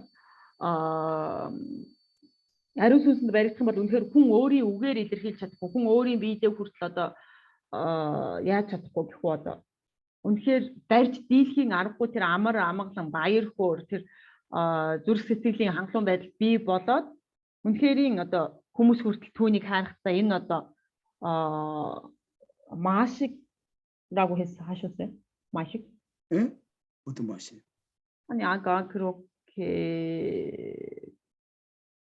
그러니까 세술에 취했다고 할 때 자 여기 이것은 무슨 뜻이냐면 이 성령에 붙들려 있는 이 사람들의 모습이 다른 사람들이 볼 때 술에 취한 사람처럼 완전히 맛이 간 거예요. 맛이 어떻게 보면 자기 자신을 주체를 못하는 거야. 자기 자신을 감당을 못해. 예. 하나님의 은혜에 붙들려 가지고 어찌할 바를 모르는 거예요. 이런 그런 모습을 보이니까 사람들이 술 취했다라고 얘기했던 겁니다. ингээд нөгөө нэг тийм ээ одоо хэний ч харсан үнэхээр ахид цогцсон юм шиг тэр дүр төр харагддаг гэж байна шүү дээ тийм ээ одоо тэр ариун сүнсээр баригдсан бол тийм учраас хүмүүс тэднийг хараад одоо бидний одоо 13 дугаар ишлэл дээр хэлсэн шиг хүмүүс үнэхээр дарсан цогцсон юм мэт одоо байгааг нь одоо харж эхэлж байгаа юм. 제가 옛날에 한번 얘기를 해줬죠. Би өмнө нь магадгүй хэлчихсэн ба. 내가 산에 기도로 갔다가 불에 기도로 갔다가 성령에 붙들렸어요. ууланд залбирахаар явж байгаад одоо ариун сүнсэнд одоо баригдсан байгаа. 그 굴 속에서 저에게 성령이 임했습니다. Агуу руу ороод залбирахад тэр агуу дотор надад одоо ариун сүнс бууж ирсэн. 성령이 임하기 전에는 어떤 모습이었냐면 아리ун сүнс бууж ирэхээс өмнө би ямар дүр төрхтэй байсан бэ гэвэл 내 숨소리에 내가 기절했어. би өөрийнхөө амьсгалж байгаа тэр амьсгалын дуу чимээнд одоо өөрөө хүртэл одоо яасан гэх үү одоо автсан байна. 왜 그럴까요? Яагаад? 너무 무서웠어. Одоо тэр яасан бэ гэмээр айсан байгаа тэр агуу дотроо амьсгалынхаа дуу чимээнээс. 굴 속에 혼자 들어가서 한번 기도해봐. 깊은 데 가서, 깊은 산에 가서. Та нар агууд очоод тийм ээ тэр гүн одоо маш өндөр уулын тэр агууд очоод бүр агуун гүн рүү ороод залбираад үдээрээ. 거기서 내가 혼자 여기 못 오려고 왔을까? Тэнцээ очих юм бол би одоо энэ ч баг ганцаараа юугаа хийх гэж ирсэн юм болоо. 보통 겁이 나는 게 아니야. Зүгээр нэг одоо айц хүрдэг бол биш байх нь. 밤새도록 잠도 못 자. Шөнжин тийм ээ одоо унтаж чаддгүй. 숨을 쉬었는데 그 숨소리가 사람이 와서 나를 뒤통수를 때리는 것처럼 들려요. Амьсгалахад тийм ээ тэр амьсгал маань хүртэл одоо баг миний араас хүн зохиод авч байгаа юм шиг тийм одоо мэдрэмжтэй. 내 가슴이 두근거리는 소리가 사람들이 와서 막 마귀가 찾아와서 한 번씩 건드려 두들겨 패는 것처럼 들린다. Одоо зүрхний маань цохилт одоо маш их айснасаа болоод баг тийм ээ сатан ирээд ингээд надад хүрэх юм бол баг хин нэгийг бариад цохиод авмаар тийм одоо айцтайсэн. 여러분들 중에는 그런 사람 없을 것 같아요. Магадгүй та нарын донд тийм хүн байхгүй байх хаа. 언젠가 내가 기회를 한 번씩 줘야 되겠어. Та нарт нэг боломж та нарт нэг олгоноо. 불 속에서 하루씩 있도록 기회를 한번 줘야 될 것 같아요. Агууд та нарыг нэг одоо өдөр байх нэг өдөр байх тэр боломжийг олгоно. 근데 성령께서 은혜를 주셨어요. Харин ариун сүнс өөрийн ивэлийг нэгүслийг надад өгсөн ба. 성령이 은혜를 주니까 얼마나 기쁜지. 두려움은 이미 사라졌어. 그런 거 하나도 없어. Ариун сүнсний тэр нэгүсэл буухад тийм ээ тэр нэг айц гэдэг зүйл аль эрт үгүй болсон. Бүр ямар ч үгүй. 그 굴 속이 아주 따뜻한 온돌방이 됐어. Гэтэл тэр нөгөө нэг айцтай байсан агуу маань маш одоо юу гэдэг дулаахан ийм одоо агуу болж өөрчлөгдсөн байгаа. 가장 평안한 곳이 됐다. Бүр хамгийн амар амгалан тийм ээ одоо ийм газар болж өөрчлөгдсөн. 그리고 하나님이 힘을 주시는데 나와서 굴 앞에 있는 큰 나무를 갖다가 뽑아버릴 정도로 힘을 주셨다. За тэгээ бурхан хүчийг өгсөн. Тэгээ тэр хүч нь болохоор яасан бэ гэх юм бол гараад тэр агуу үүдэн байгаа маш том одоо модыг бүрт ингээ суглаад хайчих мэд тийм хүч өгөгдсөн байгаа. 자, 그런 마음을 주었다. Тэр маань хүч бэ гэхээс илүү тийм ээ одоо тийм хүсэл тийм бодлыг надад өгсөн. 실제로 그 나무 붙들고 계속 뽑으려고 하면 그거 뽑아가지고 못 얻었어. Гэтэл яг бодит байдлаар тийм ээ одоо гүйж очиод тэр хүчээ шалгах гад нөгөө модыг ингээд сугалж авах гад зулгаагаад байх юм бол тийм ээ тэр модыг суглаад юугаа хийх юм бэ? 물론 하나님의 뜻이면 뽑히겠지. Мэдээж бурхны хүсэл мөн бол тэр модыг суглаа хайчих магадгүй. 다 쓸데없는 짓이에요. Гэтэл энэ нь болохоор бүгдээрээ шал хэрэггүй зүйлсүүд байгаа. 실제로는 못 뽑아. 안 뽑힌다고. Яг үннийг хэлэх юм бол хинч түүнийг одоо тийм ээ одоо бодитоор сугалж 그런데 чадахгүй. 하나님이 그런 능력과 그런 마음을 주세요. Гэтэл бурхан тийм хүч болоод тийм сэтгэлийг өгдөг байх нэ. 그게 내가 경험한 성령의 역사예요. Тэр бол миний мэдэрсэн нөгөө ариун сүнсний ажил чинь энэ байна. 자, 오순절 성령의 역사에 그런 모습이 임한 겁니다. 그래서 사람들이 이렇게 조롱한 거예요. Пентекостийн өдөр тийм ээ ийм ариун сүнсний ажил бий болсон байна. Тийм учраас хүмүүс ингэж хүмүүсийг тийм ээ одоо мэдхгүй хүмүүс одоо ингэж бусдыг шоолж байсан байна. шоолсон байна. 자, 여기 14절 15절 한번 읽어보세요. За 14 15 дугаар ишлэлийг бүгдээр хамтдаа уншия. 14 15 харин Петр 11-ийн хамт босоод дууга өндөрсөн тэдэнд тунхаглаж Юудын ирчүүдээ Иерусалим бүх оршин суугчдаа үүнийг та нар мэддүгэ үгийг минь сонирдтугай та нарын бодсончлон энэ эд согтуу бишээ тэгээд ч дөнгөж өдрийн 3 дугаар цаг болж байна. 자, 사도 베드로가 그 사람들 앞에 우리가 술 취한 게 아니라고 이야기를 합니다. Илч Петр тэмээ тэр хүмүүсийн өмнө зогсоод бид нэр согтуу бишээ гэдгийг хэлж байгаа. 자, 그 첫 번째 이유가 뭐냐면 지금 또 삼시라는 거예요. 지금 시간 한번 봐봐라. 지금 제 3시다라고 얘기합니다. Согтуу бишээ гэж хэлсний шалтгаан нь юу юм бол одоо өдрийн 3 цаг болж байна гэж хэлсэн байгаа тийм ээ. 자, 제 3시는 몇 시죠? 오늘 시간으로 한다고 하면 Өнөө үеийн цагаар хэлэх юм бол өдрийн 3 цаг гэдэг маань одоо хэдэн цаг вэ? 오전 9시. Энэ нь болохоор өглөө 9 цагийн үед байх нь. 유대인들은 그 시대에 문화적으로 낮에는 술을 마시지 아침과 낮에는 술을 마시지 않습니다. Тэр үед одоо юдэчүүд болохоор өглөөний цаг өглөө буюу өдрийн цагаар ерөөсөө арх уудаггүй байсан байгаа. 자, 그것이 증거라고 베드로가 이야기합니다. Тэрийг одоо нэг ёсны баталгаа, нотлохоо болгож хэлсэн. 자, 그러면서 여기 16절부터 여기 21절 말씀 한번 읽어보세요. За тэгээд 11-ээс биш 16-аас 21-절 21-р ишлэл хүртэл. За 21-р ишлэл хүртэл уншия 16.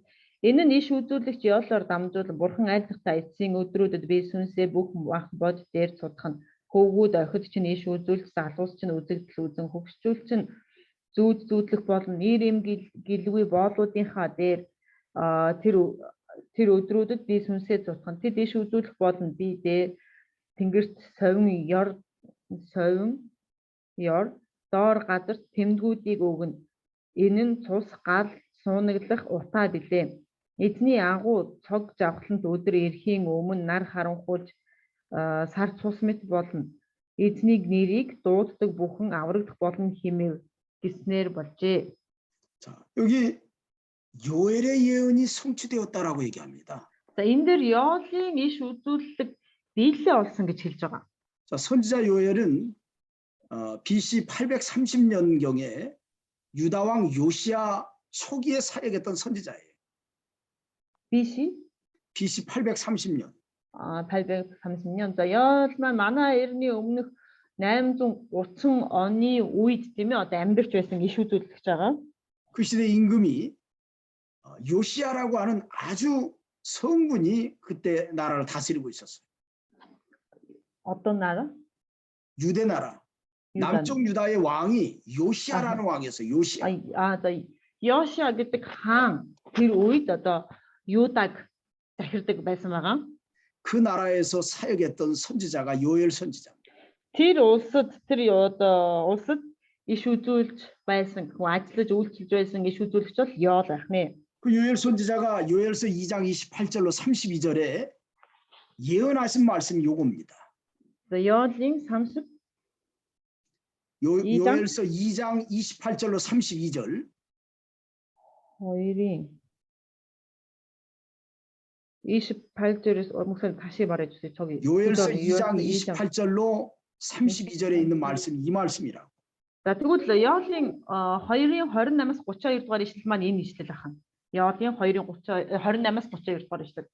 요엘이 성령에 붙들려서 장차 예수 그리스도가 오시는 날, 또 예수 그리스도가 오시는 날에 이렇게 성령의 역사가 임할 것을 말씀하신 거예요. За Йоол иш үзүүлснээр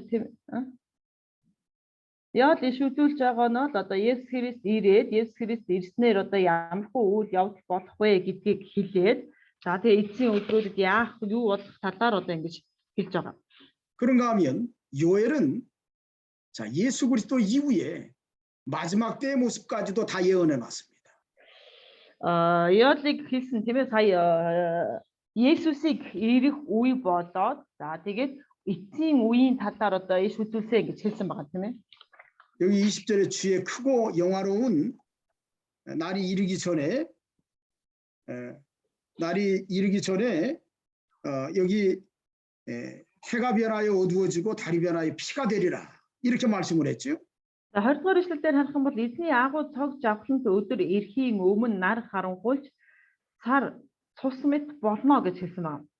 자, 예수님이 어찌 보면 재림하시기 전에 이 세상 마지막의 모습은 해는 진리를 상징하고 또 다른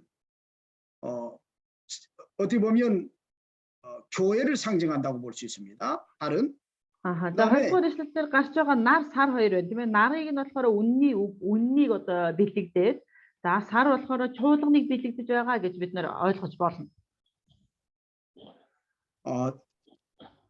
그러니까 예수님이 재림하시기 전에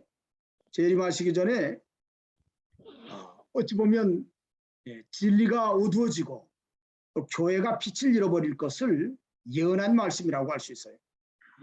Есүс дахин ирэхээс өмнө тийм ээ үнний үг хүчээ алдаж гэх үнний үг одоо хүчээ алдах биш үнний үг улам илүү одоо ингэж харанхуудагдаад харин чуулган улам илүү тэр хүчгүй болно гэж ойлгож байна. 베드로는 이러한 예언을 통해서 그 요엘 선지자가 예언한 대로 성령이 임했다라고 증거한 겁니다.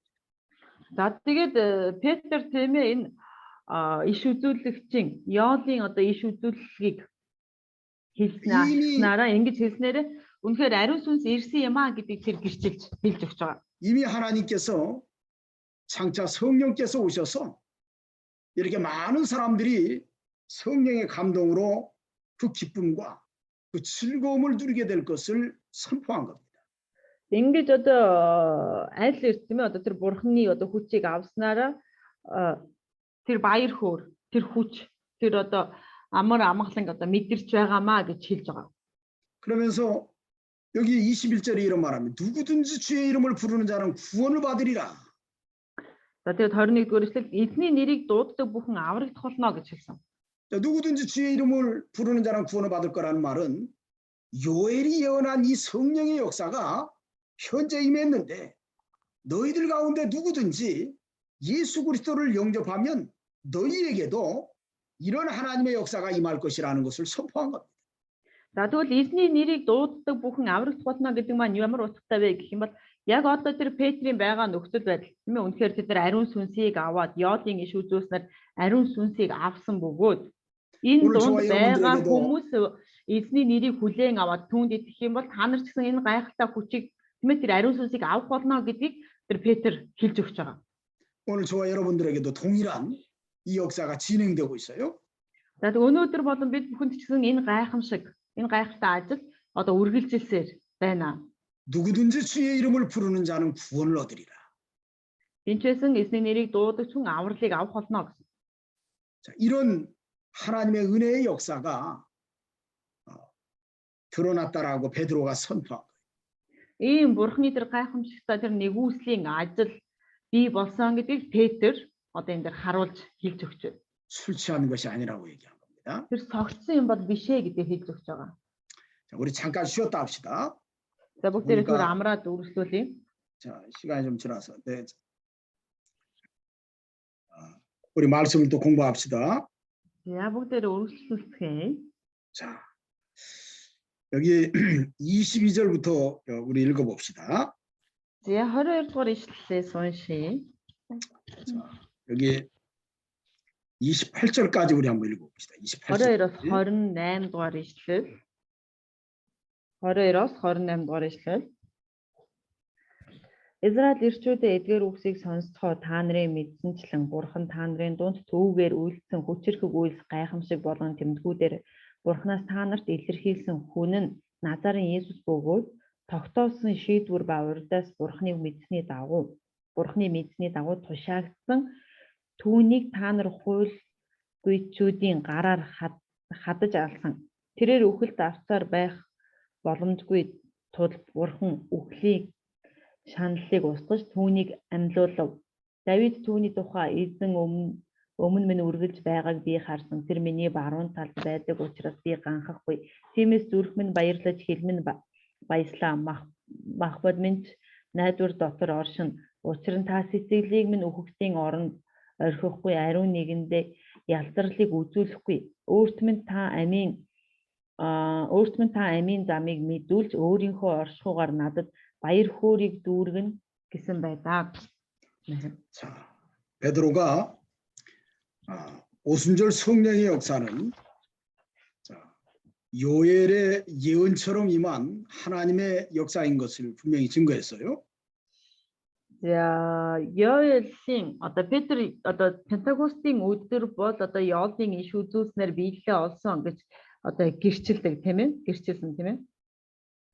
자, 그러면서 지금 이러한 오순절 성령의 역사는 예수 그리스도를 통해서 나타난 하나님의 역사라고 하는 것을 증거합니다.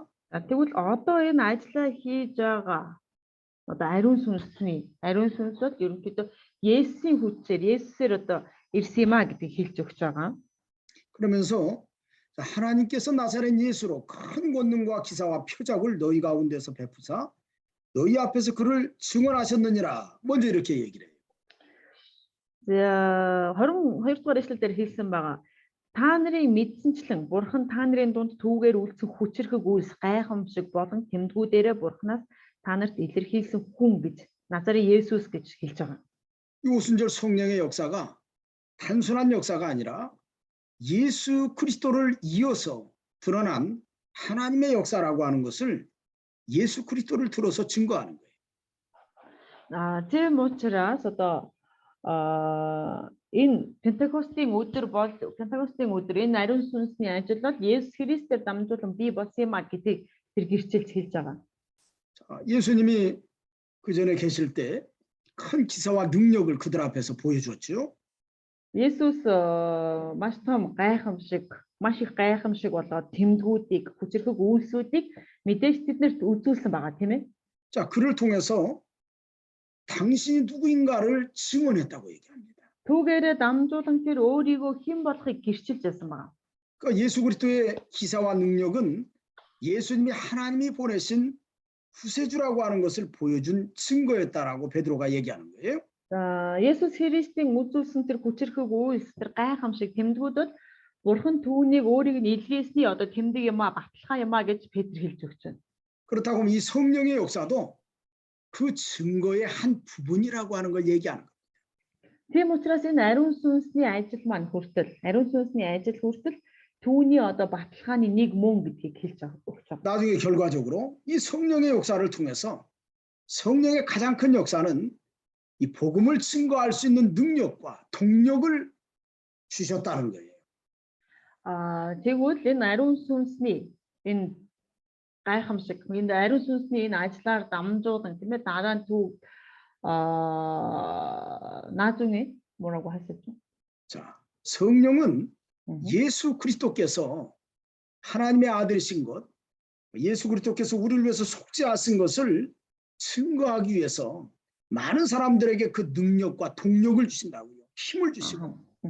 아리ун сүнс бол Есүс Христ бол Бурхны хүү мөн гэдгийг гэрчилэхийн тулд, тэр баатлахын тулд тийм ээ олон хүмүүс тэр хүчийг өгч, олон хүмүүс тэр одоо хүч чадлыг өгөх болно.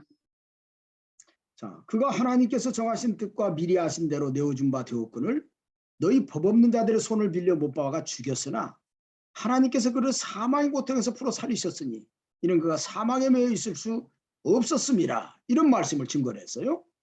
За тэгээд 23 дугаар ишлэл дээрээс нь юу гэж хэлж байна вэ гэж хэлэх юм бол бурхан урдаас мэдэх мэдлэг ба урдаас тогтсон төлөвлөгөөний дагуу тушаагдсан энэ хүнийг та нар бурхангүй хүмүүсийн гараар загламаар хадуулж алсан. Гэтэл бурхан үхлийн зовлонг эцэс болгон түүнийг амьдлуулав. Учир нь түүний хувьд үхлийн хүчинд давтах нь боломжгүй юм а гэсэн байна. 자, 예수 그리스도께서 이렇게 메시아로서 다시금 살아나신 일, 또 성령의 역사는 하나님이 정하신 뜻과 미리 아신 대로 된 역사입니다. За бурхны ажил бол ерөөсөө л Есүс Христийн тийм ээ одоо Есүс Христийг үхэлд байлгаа зогсоогүй тийм ээ одоо түүнийг үхэлд байлгахгүй үхлийн хүчийг өггүй болгож устгаж түүнийг амьлуулснаар түүнийг одоо өөрийн тогтоосон буюу одоо урдаас мэдсэн тэр хүмүүсийн мэдсний дагуу одоо энэ бүх зүйлийг төлөвлөсөн байна. 근데 여기 너희가 법 없는 자들의 손을 빌려 못 박아 죽였다고 그랬습니다. Гэтэл түүнийг та нар хуйлгүй хүмүүсийн гараар хадаж тийм ээ алсан гэж хэлж байгаа. 너희는 누구지요? Тэгвэл та нар гэж хэнийг хэлээд байгаа. 자, 예루살렘에 있는 그 수없이 많은 사람들. 예루살렘 байгаа тэр маш олон хүмүүсийг хэлж байгаа. 자, 각처에서 올라온 유대인들. За бас өөр улс орн, өөр газар нутгаас ирсэн 유대인үүд. 자, 그들은 성령의 역사도 모르고 예수 그리스도께서 구세주이신 것도 깨닫지는 못했던 사람들. Бид нэр ариун сүнсний ажил гэж юу болохыг ч мэдэхгүй. За бас Есүс Христ бол аврагч эзэн гэдгийг ч мэдэхгүй тийм хүмүүс байсан. 법 없는 자들은 누구죠? Тэгтэл хуйлгүй хүмүүс гэж юм бэ? 자, 그 당시에 대제사장, 바리새인, 서기관들, 사두개인들이 법 없는 자들이. За тэгвэл хуйлгүй хүмүүс гэж маань юу хэлээд байна гэвэл тэр үеийн тэргүүн тахиж буюу тахилч нар. За тэгээд садукеичуд, хуулийн багш нар. За ийм хүмүүсийг одоо хуйлгүй хүмүүс гэж хэлээд байгаа. Хуулийн багш нар энэгээр хүмүүс. 하나님의 법을 깨닫지 못한 자들, 하나님의 뜻을 깨닫지 못한 자들이 법 없는 자들입니다. Бурхны хуулийг ойлгоогүй, Бурхны хүслийг ойлгож мэдээгүй хүмүүс бол хуульгүй хүмүүс гэж хэлж байгаа. 그들에게 미혹을 받아서 예수 그리스도를 십자가에 못 박는 일에 너희가 이용당했다라고 사도 바울이 얘기하는 거예요. Илч Паул хэлэхдээ тэр хүмүүст Паул биш Петр хэлж байгаа шүү дээ. Тэр хүмүүс та нар ингээд ашиглагдаад, уруу татагдаад энэ одоо Есүсийг хүргэсэн гэж хэлж байгаа. 그런데 그 예수님이 살아나셨습니다. Гэтэл тэр Есүс амьдсан байна, тийм ээ? 왜 그렇죠? 이는 그가 사망에 매여 있을 수 없었습니다. Ягаад гэвэл тэр үхэл дотор одоо юусэн мөлий за байж байгаа нэ 24절 하반절 24-ийн төгсгөл дээр учир нь тэр үхлийн хүчинд автах нь боломжгүй юм а гэж хэлсэн байна. 그러니까 예수 그리스도께서는 부활하셔서 이제 사도 바울은 오순절 성령의 역사가 일어난 다음에 그 성령의 역사에 대해서 증거하면서 전환점을 가졌습니다. 어떻게 전환점? За 예수 그리스도가 누구이신가에 대해서 전도의 전환점으로 바뀐 거예요. аха. Ингэж тэр Есүс үхлийн тийм ээ одоо үхэлд баригдаж үхэлд одоо автаж байх боломжгүй учраас тэр амьснараа тэр биднэрт одоо тэр ариун сүнсийг илгээж тэр ариун сүнсний тэр Пентекостийн өдөр болсон тэр ариун сүнсний ажлаар дамжуулан Илч Петр Бурхны үгийг дамжуулан тэднэрт Есүсийг одоо гэрчилж тэр одоо сайн мэдээ дамжуулах одоо ариун сүнсний ажлыг сайн мэдээ дамжуулан одоо ашиглаж эхэлсэн байна. 자, 25절에는 시편 16장 8절 그 이하에 있는 말씀인데 다윗을 들어서 증거를 합니다. За тэгээд энэ 25 дугаар ишлэлээс хойш бол одоо дуулал 16-гийн 8-аас одоо гарч байгаа ишлэл байгаа. 자, 내가 항상 내 앞에 계신 줄을 배웠으며 나로 요동하지 않게 하기 위하여 그가 내 우편에 계시도다 이렇게 말씀했어요. За тэгээд энэ дээр Давидыг ашиглан хэлж байна тийм ээ 25 дугаар ишлэлээр хамт эзэн өмнө минь үргэлж байгааг би харсан тэр миний баруун талд байдаг учраас би ганхахгүй гэж хэлсэн байна. 다윗이 신앙 고백을 한 겁니다. 누구를 바라고 창자 오실 예수 그리스도를 바라보면서 신앙 고백을 했는데 그 신앙 고백에 대해서 사도 베드로가 그들에게 이야기를 합니다. Илч Петр тийм ээ Давид бол үргэлж одоо ирээдүйг харж ирээдүйд ирэх тэр Христийг харж байсан гэдгийг одоо энэ Давидын өчлөөр дамжуулан итгэлээр дамжуулан ингэж хэлж өгч байгаа. 우리가 베드로의 믿음과 신앙을 읽어볼 수 있는 대목입니다. Бид нар эндээс харах юм бол бид нар Петрийн итгэл хийгээд түүний одоо итгэлийн нөхцөл байдал нь ямар байсан бэ гэдгийг харж болох юу гэх юм одоо ишлэл гэж хэлж. 첫 번째 신앙이 내가 항상 내 앞에 계신 줄을 보았다 그런 뜻이에요. За энэ дээр бол нэгдүгээрх нь одоо ямар итгэлийг харж болох вэ гэвэл эзэн өмнө минь үргэлж байгааг би харсан гэж хэлж байгаа. 항상 내 앞에 계신 주를 어떻게 보았을까요? За тэгвэл үргэлж өмнө минь байгаа эзнийг тэр хэрхэн харсан юм бэ? 그 구원을 사모했다는 얘기예요. Тэр бол авралыг хүсэж байсан гэсэн үг байна. 그 은혜를 붙들고 살았다는 얘기입니다. Түүний нэгүслийг барин амьдарч байсан гэсэн үг байна. 장차 그리스도가 오셔서 나를 죄 가운데서 구원해 주실 그 은혜를 사모했다는 뜻이에요. Ирээдүйд тийм ээ одоо Христ ирээд намайг аврах болно гэдгийг тийм ээ тэр одоо итгэж түүнийг одоо хүсэж хүлээж байсан гэсэн үг байна. 다윗은 그런 믿음이 있었기 때문에 나로 요동하지 않게 하기 위하여 그가 내 우편에 계신다고 얘기합니다. За энэ бол Давидын итгэл шүү хүмүүсээ энэ одоо багш сая нэрээ буруу хэлээ. За энэ бол одоо ингэснээр бурхан тэр миний баруун талд байгаа учраас би ганхахгүй гэсэн байна. 예수님 오시기 전에 1000년 전에 1000년 뒤에 오실 예수 그리스도를 바라보는 이 다윗의 믿음을 갖고 있으면 요동하지 않습니다. За тэр одоо тийм ээ өөрөөс нь 1000 жилийн дараа ирэх тэр Христэд итгэж байгаа Давид тийм үү? Энэ Давидын итгэлтэй байх юм бол ганхахгүй байх нэ. 오히려 그 하나님을 의지합니다. Харин эсрэгээр тэр бурханд найдаж итгэх болно. 내 우편에 계신다고 하면서.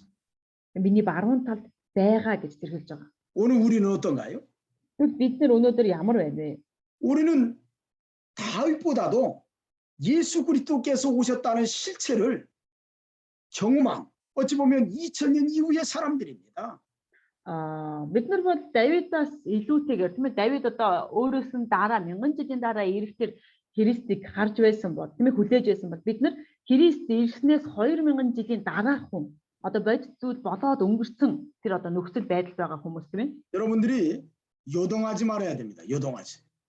Тийм учраас та нар хөдлөж ганхахгүй байх хэрэгтэй. 자, 요동하지 않을 때 여러분들이 다윗과 같이 그가 내 우편에 계십니다라고 이렇게 고백할 수 있는. хөдлөж ганхахгүй байх юм бол та нар Давидтай адилхан тийм ээ тэр миний баруун талд байгаа гэж хэлж чадах болно. 이게 굉장히 중요한 모습이에요.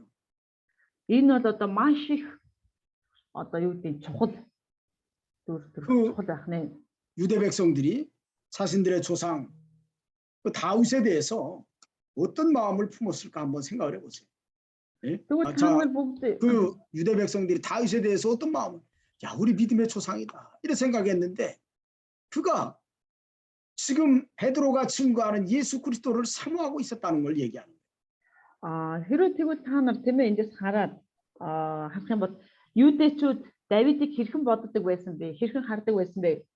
Тэгвэл Давидыг миний итгэлийн өв гэж үздэг байсан тийм ээ бидний итгэлийн өв. Гэтэл тэр тэдний одоо итгэлийн өв бодох Давид Есүс Христийг хүсэж хүлээж байсан бахан. 네, 잠깐만요.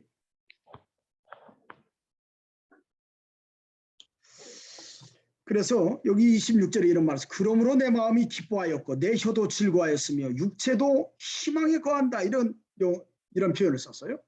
Тиймээс 26-аар эшлэлээр тиймээс зүрх минь баярлаж хэл минь баяслаа. Мах бод минь найдвар дотор оршно гэсэн. 바울이 자, 예수 그리스도를 바라볼 때 내 마음이 기쁘고 내 입에서는 찬송이 나오는 거예요. 육체는 바울이요? 저기 다윗이. 다윗이. 자, Давид хэлж байна тийм ээ. Зүрх минь одоо Есүсийг харахад л одоо зүрх минь баярлаж одоо хэл нь баясдаг байсан байна. 자, 육체는 희망에 거한다. махан биед нь болохоор найдвар одоо махан бие найдвар дотор оршдог гэж байна. 여러분의 육체도 희망에 거해야 됩니다. Та нарын махан бие хүртэл тэр найдвар дотор оршдог байх хэрэгтэй. 자, 27절에 이런 내 영혼을 음부에 버리지 아니하시며 주의 거룩한 자로 썩음을 당하지 않게 하실 것이미로다. 이런 고백을 해요. За тэгээд 27 дугаар эшлэлээр хэлж байна. Учир нь та сэтгэлийн минь үхэгсийн оронд орхихгүй ариун нэгэндээ ялзарлыг үзүүлэхгүй гэсэн ба. 여기서 다윗은 자신이 육체만 구원받을 뿐만 아니라 자신이 장차 부활케 될 것까지도 내다본 겁니다. За эндээс харах юм бол Давид тийм ээ зөвхөн өөрөө тэр аврагдаа зогсохгүй тэр дараа нь тэр Давид дахин амьлах болно гэдгээ хүртэл одоо харсан байна. 자, 이런 은혜가 있는 사람은 성령, 오순절 성령이 역사하시는 그 은혜를 통해서 그 기쁨을 누리게 된다는 거예요. Ийм нэгүслийг одоо авсан хүн тийм ээ энэ Пентакостын өдрөөр дамжуулан тэр баяр хөөргийг мэдрэх болно гэдгийг дамжуулж хэлж байна. 그렇기 때문에 예수 그리스도께서 세상에 오셔서 우리를 구원하시고 또 우리를 구원하신 그 은혜 가운데 있는 사람은 성령의 역사를 깨닫고 그 은혜 가운데 어떻게 보면 동참할 수 있다고 하는 것을 베드로가 이렇게 증거하는 겁니다. Петр тийм ээ тэр бурхны 무슨 다시 말해 주세요. 그러니까 베드로는 예수 그리스도의 구속의 은혜를 깨닫는 사람은 진심으로 이 다윗과 같이 이 은혜를 깨닫는 사람은 다윗이 그 기쁨을 표현한 것처럼 성령의 오순절 성령의 역사를 통해서 그 은혜의 기쁨을 깨닫고 느낄 수 있다는 거예요. Петр хэлж байна. Тийм ээ одоо үнэхээр энэ Есүс Христийн тэр золилтын нэгүслийг мэдэрсэн хүн бол Давид тэр бурхны нэгүслийг мэдрээд энэ баяр хөөргийг мэдэрсэнтэй адилхан тийм ээ. Ингэж одоо баяр хөөргийг мэдэрч тэр баярлаж одоо байсантай адилхан тэр Пентакостын өдөр тэр ариун сүнсийг авсан хүн хүртэл энэ баяр хөөргийг хүртэл мэдрэх болно гэж хэлж байгаа. 네.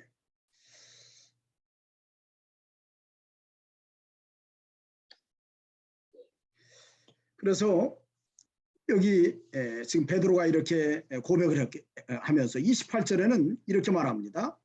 주께서 생명의 길을 내게 보이셨으니 주 앞에서 내게 기쁨이 충만하게 하시로다. 이런 말을 했습니다.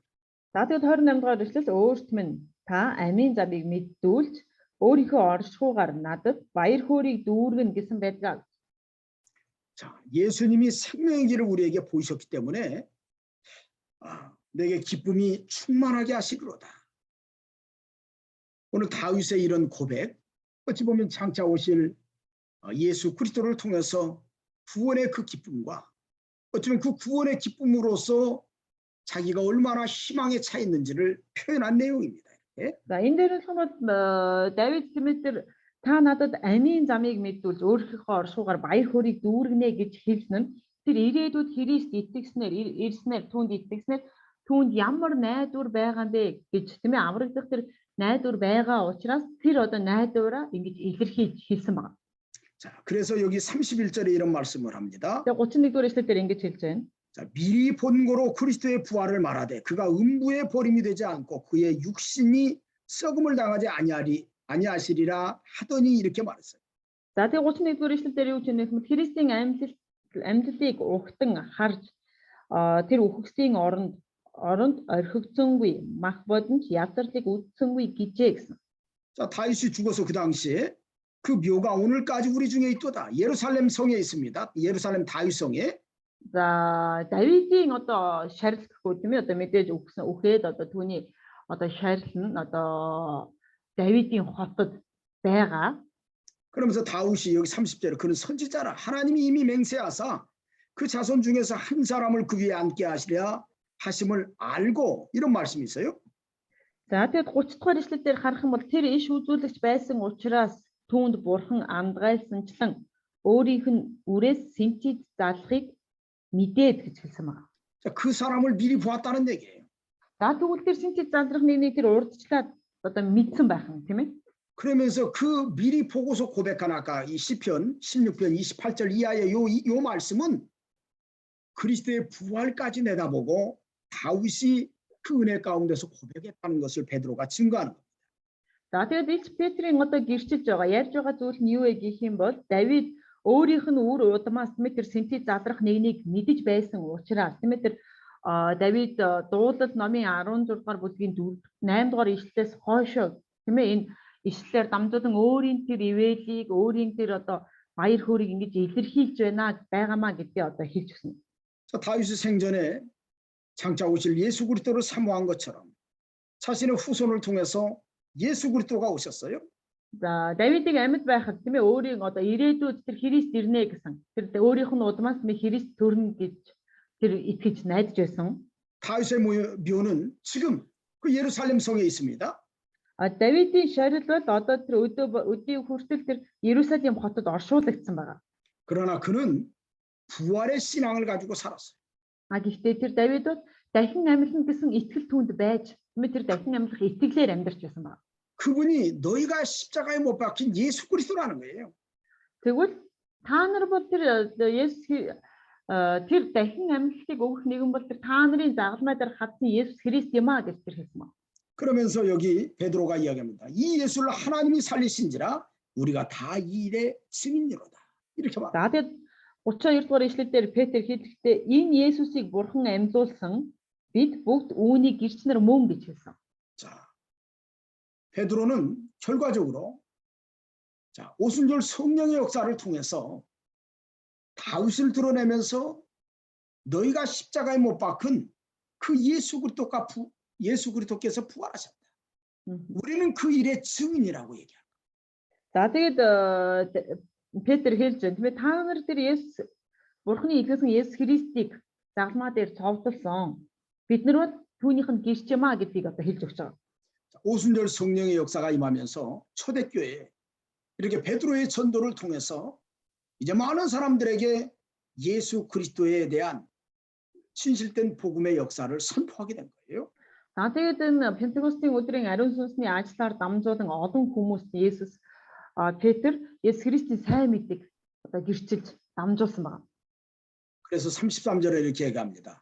하나님이 오른손으로 예수를 높이심에 그가 약속하신 성령을 아버지께 받아서 너희가 보고 듣는 이것을 부어주셨다 얘기합니다. За тэгээд 33 дугаар эшлэлдэр тиймээс тэр бурхны баруун гарт өргөмжлөгдөж эцгээс амлсан ариун сүнсийг аваад та нарын үзэж сонсож байгааг цутгасан юм а гэж хэлж байна. 자, 성령을 성부 하나님께 받아서 너희 보고 듣는 이것을 부어주었다. 성령의 감동과 성령의 역사를 너희 앞에 드러내셨다라고 베드로가 증거합니다. За Петр хэлэхдээ тийм ээ тэр ариун сүнсийг Есүс эцэг бурхнаас ариун эцгээс аваад та нарын сонсож байгаа энэ одоо сайн мэдээ та нарын сонсож байгаа энэ одоо ариун сүнсний одоо ажлыг та нарт одоо үзэгдэж байгаа энэ ариун сүнсний ажлыг ариун сүнсээр дамжуулан Есүс хийж байна гэдгийг тэр хэлсэн. 결과적으로 본다고 하면 예수 그리스도께서 너희는 예수 그리스도를 십자가에 못 박았지만 그 예수 그리스도께서 부활하신 이후에 약속하신 성령의 역사를 너희가 지금 보고 있다. 그 얘기란. За тэгвэл Петрийн хэлээд байгаа зүйлийн ерөөсөө хамгийн чухал зүйл нь юу хэлж байна вэ гэх юм бол Есүс өөрийн амласан ариун сүнсийг тийм ээ та нарын нөгөө цовдолж алсан тэр Есүс Христ дахин амьснараа тэр тэнгэртээ өргөгдөж очоод тэр бурхны өгсөн ариун сүнсийг өнөөдөр та нарын өмнө ингэж цуцгаж өгөөд өнөөдөр энэ тэмдгийг үзүүлж байна гэдгийг л одоо хэлж байгаа. 너희가 우리를 통해서 보고 있는 이 성령의 역사, 오순절 성령의 은혜는 실체적이라고 하는 것을 사도 바울이 선포하는 거예요. За тийм учраас та нарын үзэж байгаа энэ үзэж байгаа энэ Пентекостийн өдрийн энэ ариун сүнсний ажил бол үнэхээр бодит юм а гэдгийг Петр одоо бодит юм а гэдгийг одоо гэрчилж хэлж байгаа.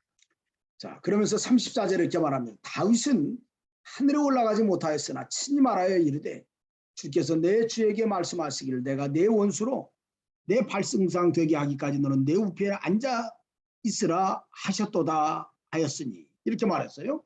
За тэгээд 34 35 дугаар эшлэлдэр учир нь тэнгэрт гарсан нь Давид биш бөгөөд тэр өөрөө эзэн миний эзэнд айлтгахта миний баруун гарт залрахтун би дайснуудыг чинь чиний хөлийн гишгүр болгох хүртэл залрахтун химээв гэсэн юм аа.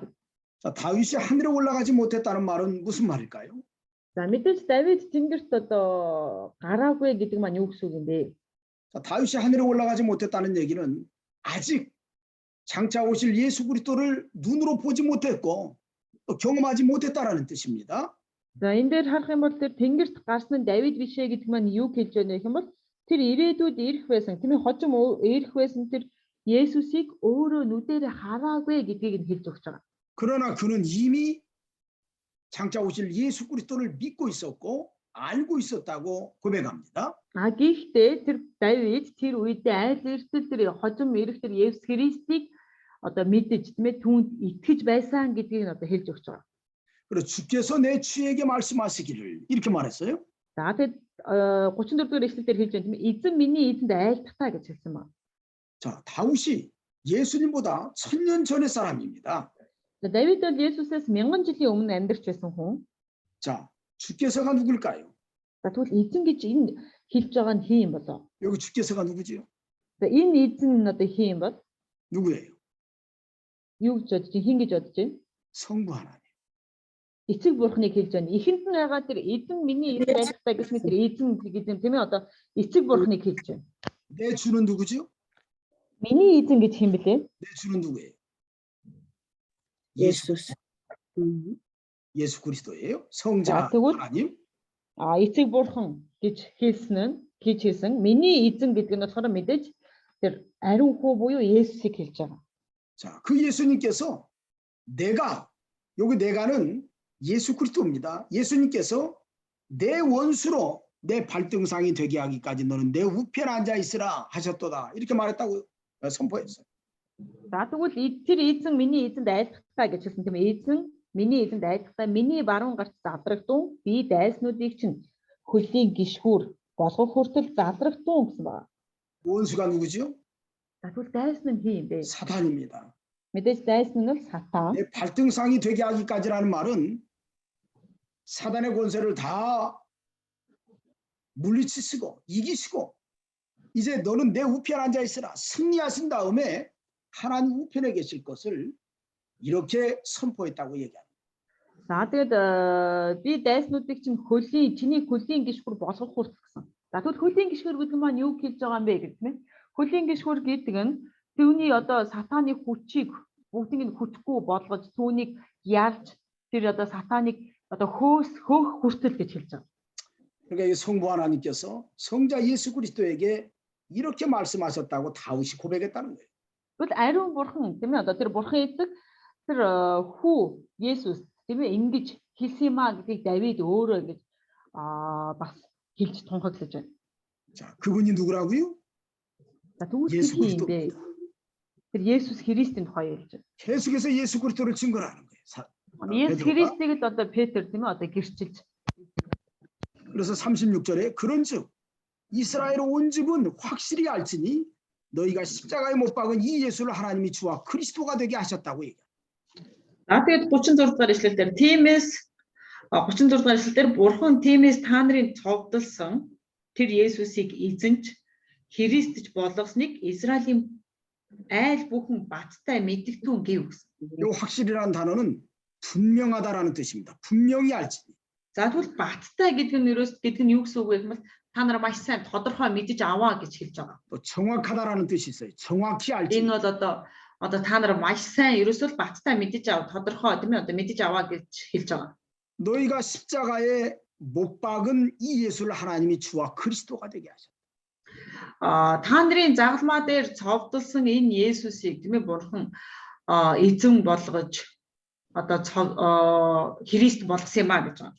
너희는 못 쓰겠다고 예수님을 십자가에 예수님 못 박았지만 그러나 그 예수 그리스도가 우리의 주와 구세주라고 베드로가 선포했던 거예요. Та нар бол тийм ээ Есүсийг энэ өстө бодлохгүй бүтэхгүй нөхөр байна гэж цовдолж алсан ч гэсэн харин тэр тийм ээ одоо бурхны одоо хүүхэд бөгөөд тэр Христ байсан эзэн байсан юм а гэдгийг одоо Петр ингэж тунхаглаж байна.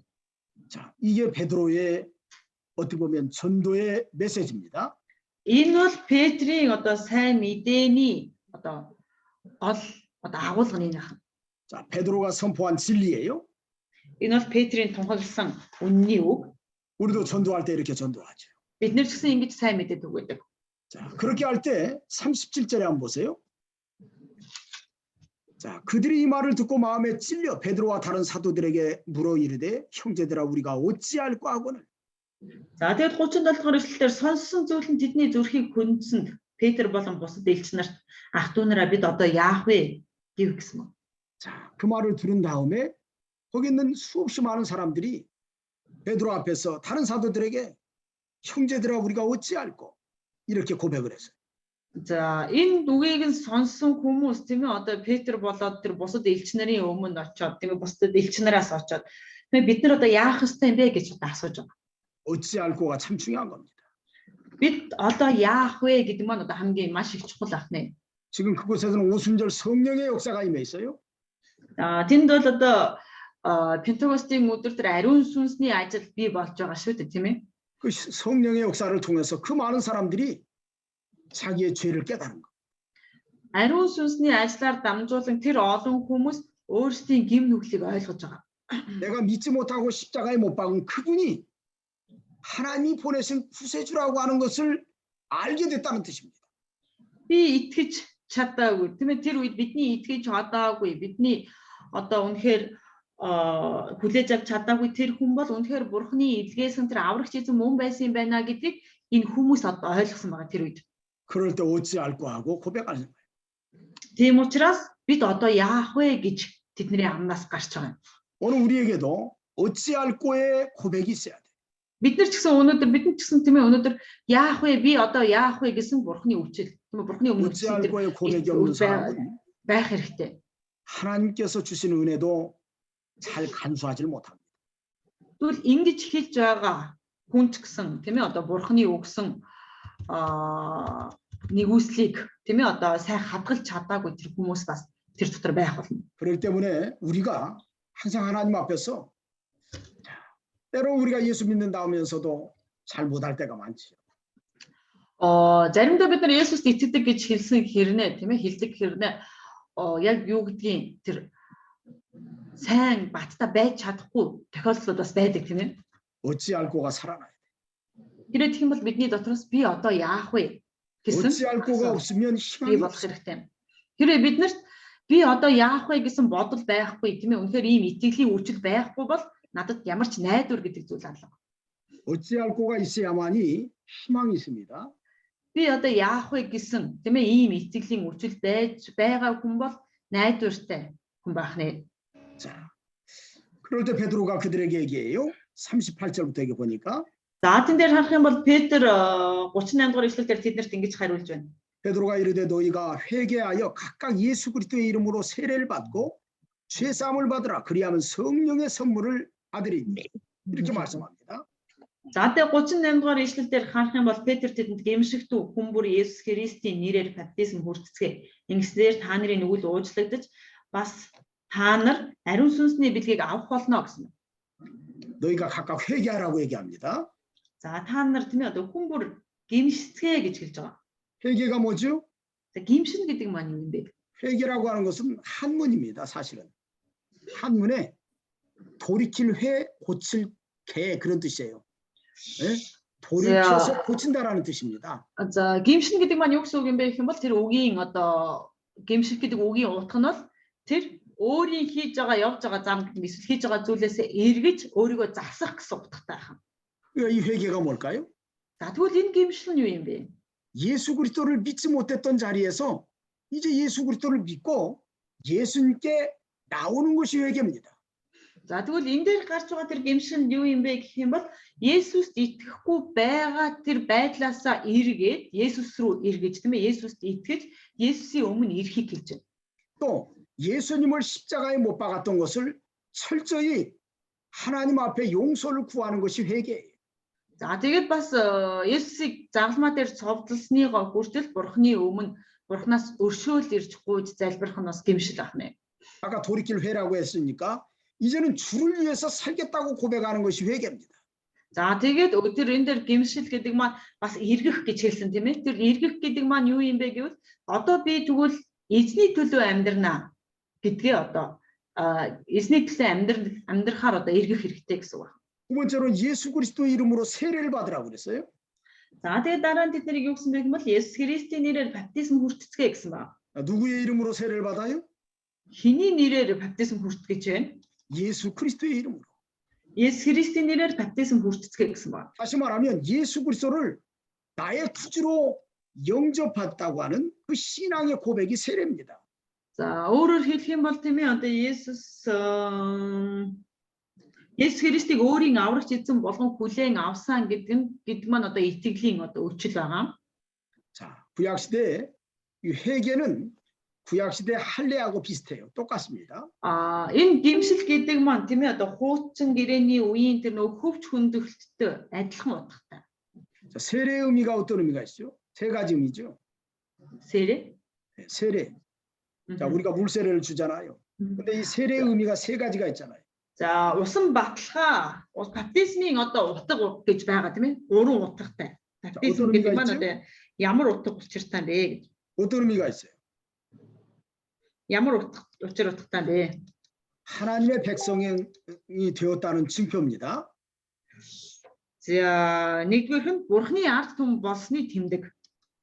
다시 말하면 여기 세례는 예수 그리스도를 믿는다는 증표로 주는 거예요. За тэгвэл энэ маань юу гэсэн үг юм бэ гэх юм бол өөрөөр хэлэх юм бол Есүс Христ итгэж байгаа гэсний одоо тийм ээ одоо тэмдэг байх нэ. 구약 시대는 하나님의 언약에 참여한다는 증표로 주는 겁니다. Хуучин гэрээний үед бол тийм ээ Бурхны гэрээний оролцогч болгодог байсан бол 세 번째로는 저기 신약 시대는 하나님의 축복에 참여하게 되었다는 증표로 주는 거예요. За тэгвэл шинэ гэрээний үед бол Бурхны өрөөлөнд тийм ээ өрөөлөлд одоо оролцогч гэж бэлэг бишээ тэмдэг болгож өгч байгаа. 구약 시대 할례는 정욕을 제거하는 증표. 다시 말하면 부패성과의 싸움에서 이제는 믿음으로 살겠다는 증표로 세례를 줬어요. 할례를. Өмнө нь болохоор хөвч хүндлэлт нь болохоор яаж байсан бэ гэвэл би Бурхны ард түмэн болсон.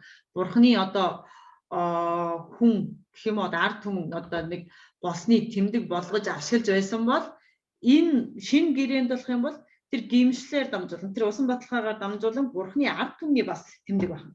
세례는 새 사람으로 살겠다는 증표로 주는 거예요. Усан баталгаа бол шинэ хүн болон амьдрахын одоо тийм ээ шинэ хүн болон амьдрахын одоо нэг тэмдэг байна. 그리스도 예수의 사람으로 살겠다. 그런 증표입니다. Христ Есүсийн тийм ээ одоо хүн гэж тийм ээ одоо болохын тэмдэг байна.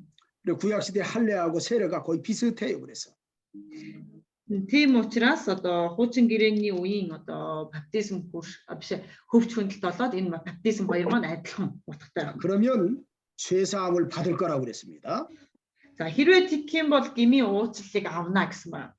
그리고 성령의 선물을 받으라. 이게 성령의 선물. За тэгээд дараа нь ариун сүнсний бэлгийг авах болно гэсэн байна. Ариун сүнсний бэлгийг авах болно гэсэн байна. 자, 진정으로 구원받은 사람에게 성령의 선물이 임한다고 얘기하는 성령의 선물.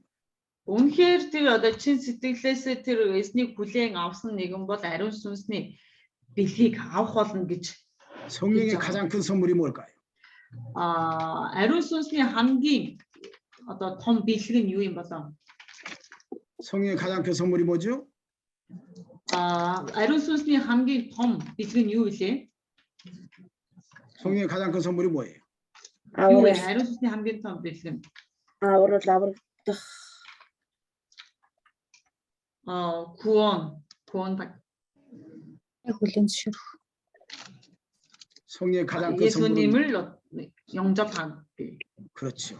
에베소 2장 8절에 있는 것처럼 믿음이에요, 믿음. Ерөөсөө Эфесийн одоо Эфестэй байгаатай тэр итгэх юм. Тийм ээ, Есүс Христийг хүлээн аваад итгэх. Энэ итгэл бол Бурхны бэлэг мөн гэж хэлсэн байгаа тийм ээ. 이 하나님 주신 선물이 바로 믿음이에요. Бурхны өгсөн бэлэг бол одоо тэр итгэл ахна. 그게 성령의 선물입니다. Энэ бол ариун сүнсний бэлэг хэлж байна. 또 성령의 선물은 이제 제자로서 사명을 감당할 수 있는 능력을 주신 겁니다. 두나미스. 아리ун сүнсний 다시 말해 주세요. 성령의 선물은 이제 내가 예수 그리스도의 증인으로 살 수 있다는 능력이 생기는 거예요. 능력. 아리ун сүнсний бэлэг гэдэг маань тийм ээ би одоо Есүс Христийн гэрчлэгчийн хувьд Есүс Христийн одоо гэрчлэгч болон амьдрах болно гэсэн тэр одоо хүч өгдөг байна.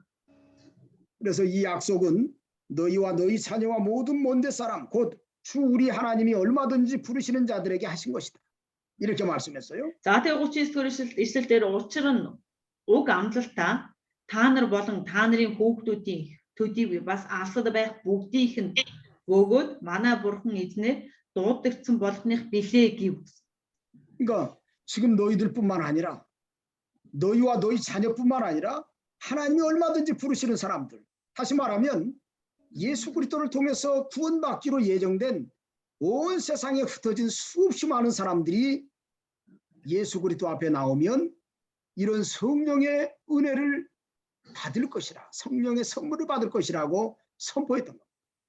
За тэгээд энэ дээр 39-р ишлэлээ юу хэлж байна вэ гэвэл хэрвээ та нар тийм одоо уг амлалт гэдэг нь бэлгийг ариун сүнсний бэлгийг авах нь бол зөвхөн та нар тэр Христийг хүлээн авах болон та нар төдийгүй та нарын үр удам. За тэгээд алцад суугаа буюу одоо тэр бүх дэлхийн ертөнцөөр тархсан байгаа хүмүүс тэр хариун төснөд хүртэл Христийг хариун төснөд тэр дэлхийгээр тархсан хүмүүс хүртэл тэр сайн мэдээг хүлээн авч итгэх юм бол тэр ариун сүнсний бэлгийг авах болно гэж хэлж байгаа. 그럴 때 여기 40절 41절에 보니까 여러 말로 확증하며 권하여 이르되 너희가 이 패역한 세대에서 구원을 받으라 하니 그 말을 받은 사람들은 세례를 받으며 그날의 신도의 수가 3,000이나 더하더라. За тэгээд 40-41-р эшлэл тэр өөр олон үгээр гэрчлэн энэхүү гажууд үеийнхнээс аврагдагтун гэж тэднийг синхруулж байлаа. Ийхүү түүний үгийг хүлээн авахсад баптизм бүртцгээв. Тэр өдөр 3,000 орчим хүн нэмэгдэжээ гэсэн. 베드로의 전도를 통해서 그 자리에서 3,000명이나 되는 사람이 예수님을 영접하는 놀라운 구원 역사가 일어났습니다. Петрийн тэр сайн мэдээгээр дамжуулан зөвхөн тэр өдөрт нь л гэхэд тийм ээ 3,000 хүн одоо тэр сайн мэдээг хүлээн авч баптизм бүртжсэн байна. 오순절 성령의 역사는 이런 큰 구원의 역사를 완성해 나가는 그 역사라고 할 수 있어요. Тэгвэл Пентекостийн өдрийн тэр ариун сүнсний ажил бол ийм гайхалтай агуу ажлыг хийж гүйцэтгэсэн одоо ийм авралын ажил байх нэ. 오늘 저와 우리 몽골에 있는 모든 우리 동역자들 또 그리스도인들에게 이러한 역사가 나타나기를 소망합니다. Өнөөдөр би болоод бас Монголд байгаа манай бүхий л хамтрагч нар тийм үү оюутнууд энэ дэлхийд байгаа бүхий л эзний ажилчид ийм гайхалтай бурхны одоо ажил бий болохыг хүсэж байна. 오늘 여기까지 하죠.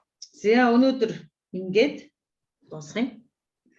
여기까지 하고 그러면 그 나은기 목사는 이제 지금 교회에서 사경회를 하다 보니까 나은기 목사님이 그 뭐라 할까요? 나은기 목사님이 금요일 날 오후에 강의할 거예요. 그러면 내일 오후 강의 없는 거예요? 그렇죠. 내일 오후 강의 없고.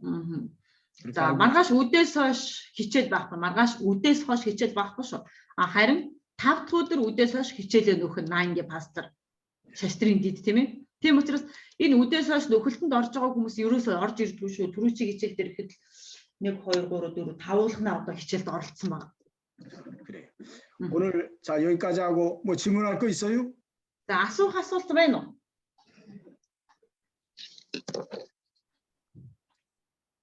Баг шийдээ. 11 сарын 2-7 хоног бай 11 сарын 7-нд билетээр бичсэн байна. Энэ нөгөө нэг Пентакостийн өдөр гэж байна те. Пентакостийн өдөр нөгөө нэг Иерусалимд болдог 3 том баярын нэг нь. Тийм. За тэгвэл Пентакостийн өдрөөс өөр өдөр ариун сүнс буудгүй гэсэн үг болоод байгаа юм уу? Пентакостийн өдөр л одоо тэр Петрээр дамжуулж бурхан ариун сүнсээрээ дамжуулж тэр амийн авралыг хүмүүст өгөөд байна тий. Тэгээ Пентакостийн тэр баярын өдрөөс өөр өдөр эзэнд итгэх юм бол ариун сүнс өгнө үстий. Ариун сүнсний За ажил энэ дээр нараагүй та гэх юм бол одоо буруу ойлгосон байна. За одоо хичээлээ бол Пентакостийн өдөр л хамгийн анхны ариун сүнсийг бурхан илгээж өгсөн.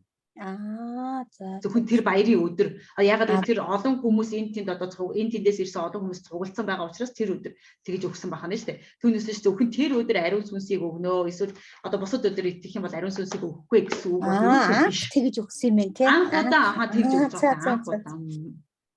아니 펜타코스트 날에 그 성령 내리셨잖아요.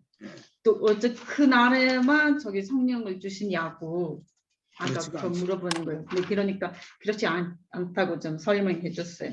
성령 구약 시대에 있었고 지금 신약 시대에는 오순절 성령을 보혜사 성령이라고 하는데 보혜사 성령은 예수 그리스도께서 십자가와 부활의 사건을 완성하신 완성된 진리를 가지고 역사하시는 성령이에요. 강력한 성령의 역사. Энэ Пентакостын өдөр өгсөн ариун сүнс гэдэг бол маш их хүчрхэг сүнсний ажил гэж ойлгож байна. Ягаад гэвэл тэр Есүс Христийн үхээд амьсныг тийм ээ батлах тэр нотлохоор одоо өгсөн ариун сүнсний ажиллах нь сая би ч гэсэн одоо энэ дээр сая буруу хэлчихлээ. Хуучин гэрээний үед ч гэсэн ариун сүнс байсан. 그 성령의 역사가 지금도 우리에게 여전히 역사하고 있습니다. Тэр өдөр бол яг ариун сүнс маш их хүчтэйгээр ажиллаа гэж хэлсэн байж та туслагч ариун сүнс гэж. Тэгвэл тэр ариун сүнс өнөөдөр ч гэсэн бидний дотор бидэнд ажиллаа хийсээр байгаа. 그래서 신약 시대는 보혜사 성령의 역사가 세상 끝날까지 지속된다고 하는 것을 명심해야 돼요. За тийм учраас бид нэр өнөө үед байгаа бид нар энэ үеийн төгсгөл хүртэл энэ туслагч гэж хэлэгдэж байгаа энэ ариун сүнсний ажил бол үеийн төгсгөл хүртэл эцсийн өдрүүд хүртэл үргэлжлэх юм шүү гэдгийг бид нар маш сайн одоо анхаарч одоо мэдэх хэрэгтэй. 자, 오늘 여기까지 합시다. За өнөөдөр ингэж дуусгая. 그러면 또 나중에 뵙도록 그렇게 하겠습니다. За тэгээд бүгдээрээ дараа 그리고 세계 여러 교회 있잖아요. 교회 중에서 지난번에 얘기한 것처럼 내가 11월 달에 가면 좀 구제를 좀 할 테니까 정말 어려운 사람들 또 밀가루라도 좀 사줄 수 있도록 석탄이라도 좀 사줄 수 있도록 그렇게 한번 좀 알아봐요. 네. 그래요. 자, 그러면 오늘 여기까지 합시다. 자, 오늘들 ингээд дуусгацгаая. 자, 생아무라베. За бүгдээрээ баяртай. 생아무라베. сайхан амраарай. 오늘 수고했어요. өнөөдөр бүгдээ сайн байлаа. 목사님 수고하셨습니다. 오늘 세기도 수고했어요. 감사합니다. 예, 그래. 자, 모든 바이러라. 저기 세기 그 전에 내가 약 준 거 있지? 약, 네, 종합감기약. 아하. 저쪽에 잉크바이어를 거기도 꽤 있으니까 네, 아무튼 잘 사용하라고 그래요. 네. 자, сая 4 хүүхэд бүртгүүлээ гэж ирж байна. Юунаас юунд бүртгүүлэх гэж байна? Цуглаан бүртгүүл. Аа, хөөрхийн. Тэгэхээр бүртгээд авчлаа. Зөө. Өдөрсөө өдөр ирээрээ 12-оос ирээрээ гэж. 잉크바이어로 아무튼 주일 학생들 열심으로 잘 아이들을 가르치고 아이들을 잘 먹여야 됩니다. Бүртгүүлээд өгөх. 네, 이거 좀 따로 얘기해야죠. 오케이. 자, 자. 그러면 나 나갈게요. 그러면 네, 목사님. 자, 바이러라. 모든 바이러라. 바이러테. 나가 있을 때. 자, 바이러테. Баяртай.